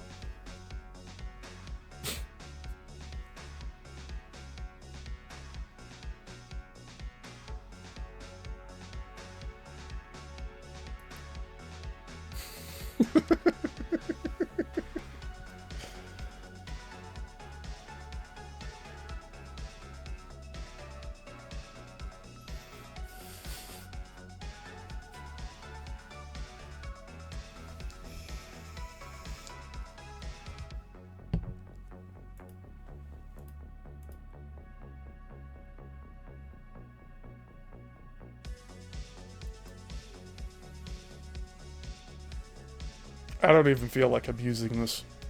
I don't want to abuse it. I'll just be spiteful with it, right? We can pray for Tom, but he doesn't want to know about it, right? Let's pray that he finds peace. Heavenly Father, Creator, please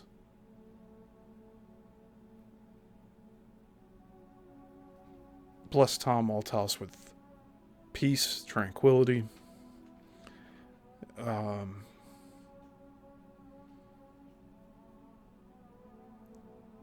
rid himself of cognitive dissonance,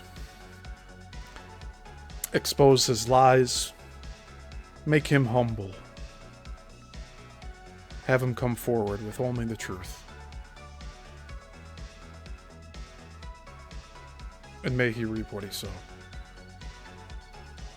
In Jesus Christ's name.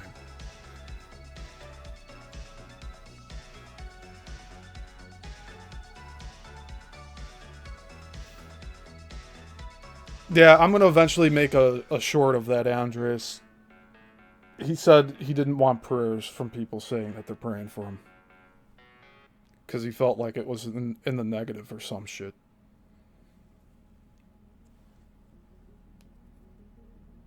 Like, imagine someone telling you, oh, I'm praying for you.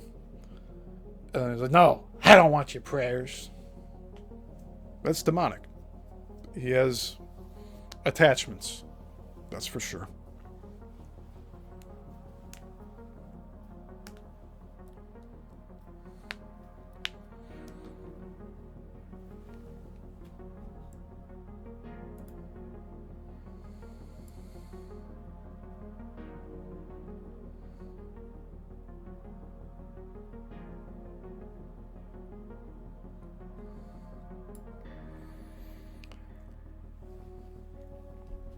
I don't know, do you guys think it's getting close to time that I call John B. Wells on Open Lines Friday? Share my story.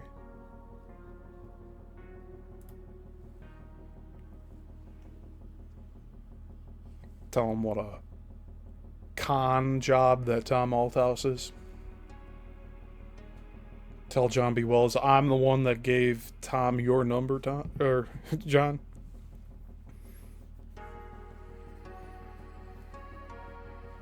I helped him reach out to you. He's dropped me. Whatever. Right? So anyways.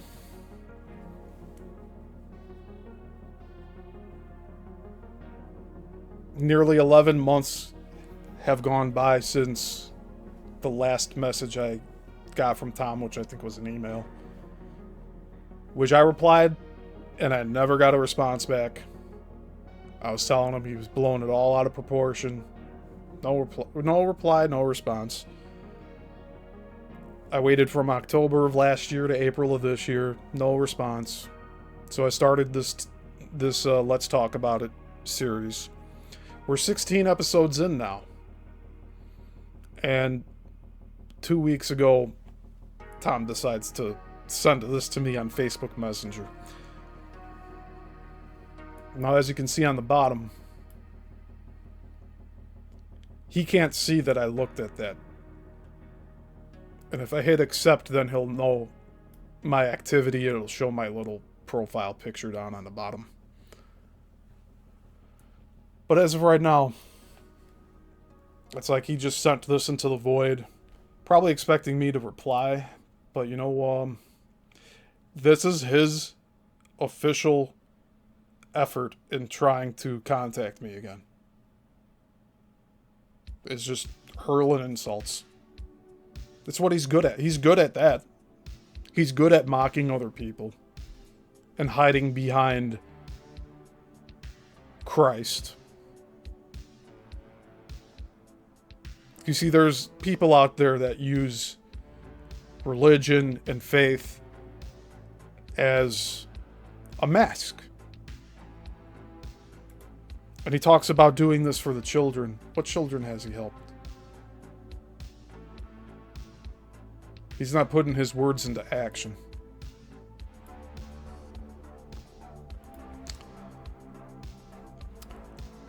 Okay. That's going to be it for today. I thank you all for being here. I'm going to have the re-upload of this week's Coral Castle on Tuesday in the early afternoon.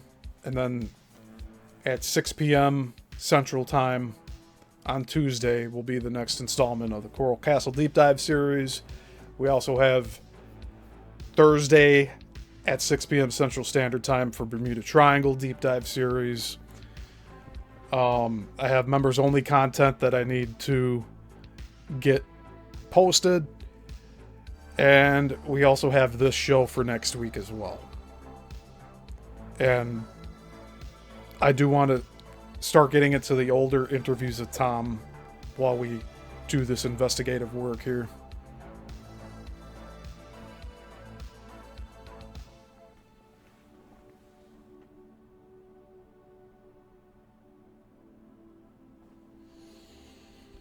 Yeah.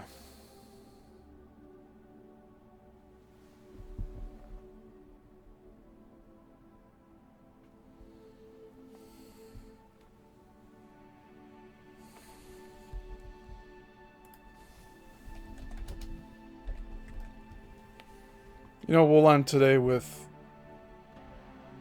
a Bible verse.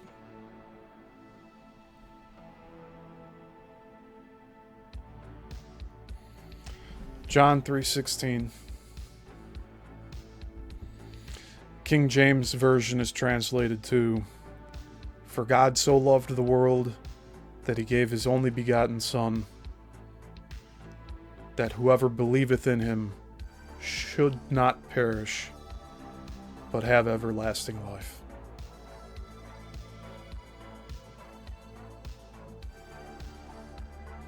And real quickly, I'm gonna have to say a prayer here.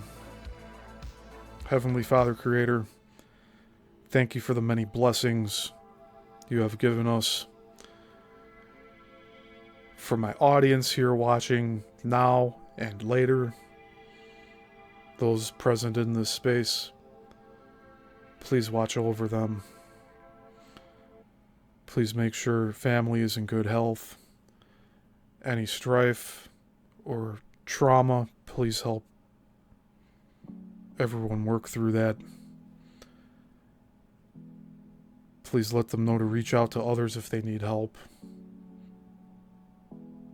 That we are not alone here.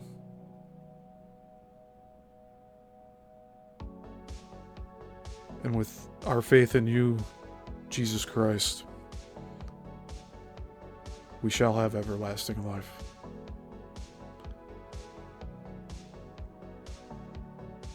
And let us enjoy this journey while we're here. And seek the truth we're meant to find. And create in your image for the betterment of everyone. In Jesus Christ's name.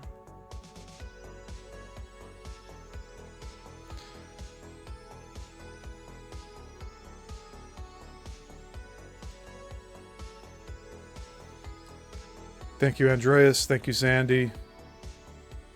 Classy Cat, thank you for being here. So next Tuesday will be or this upcoming Tuesday in 2 days will be my next show. So please try to catch me. But until the next one, class dismissed.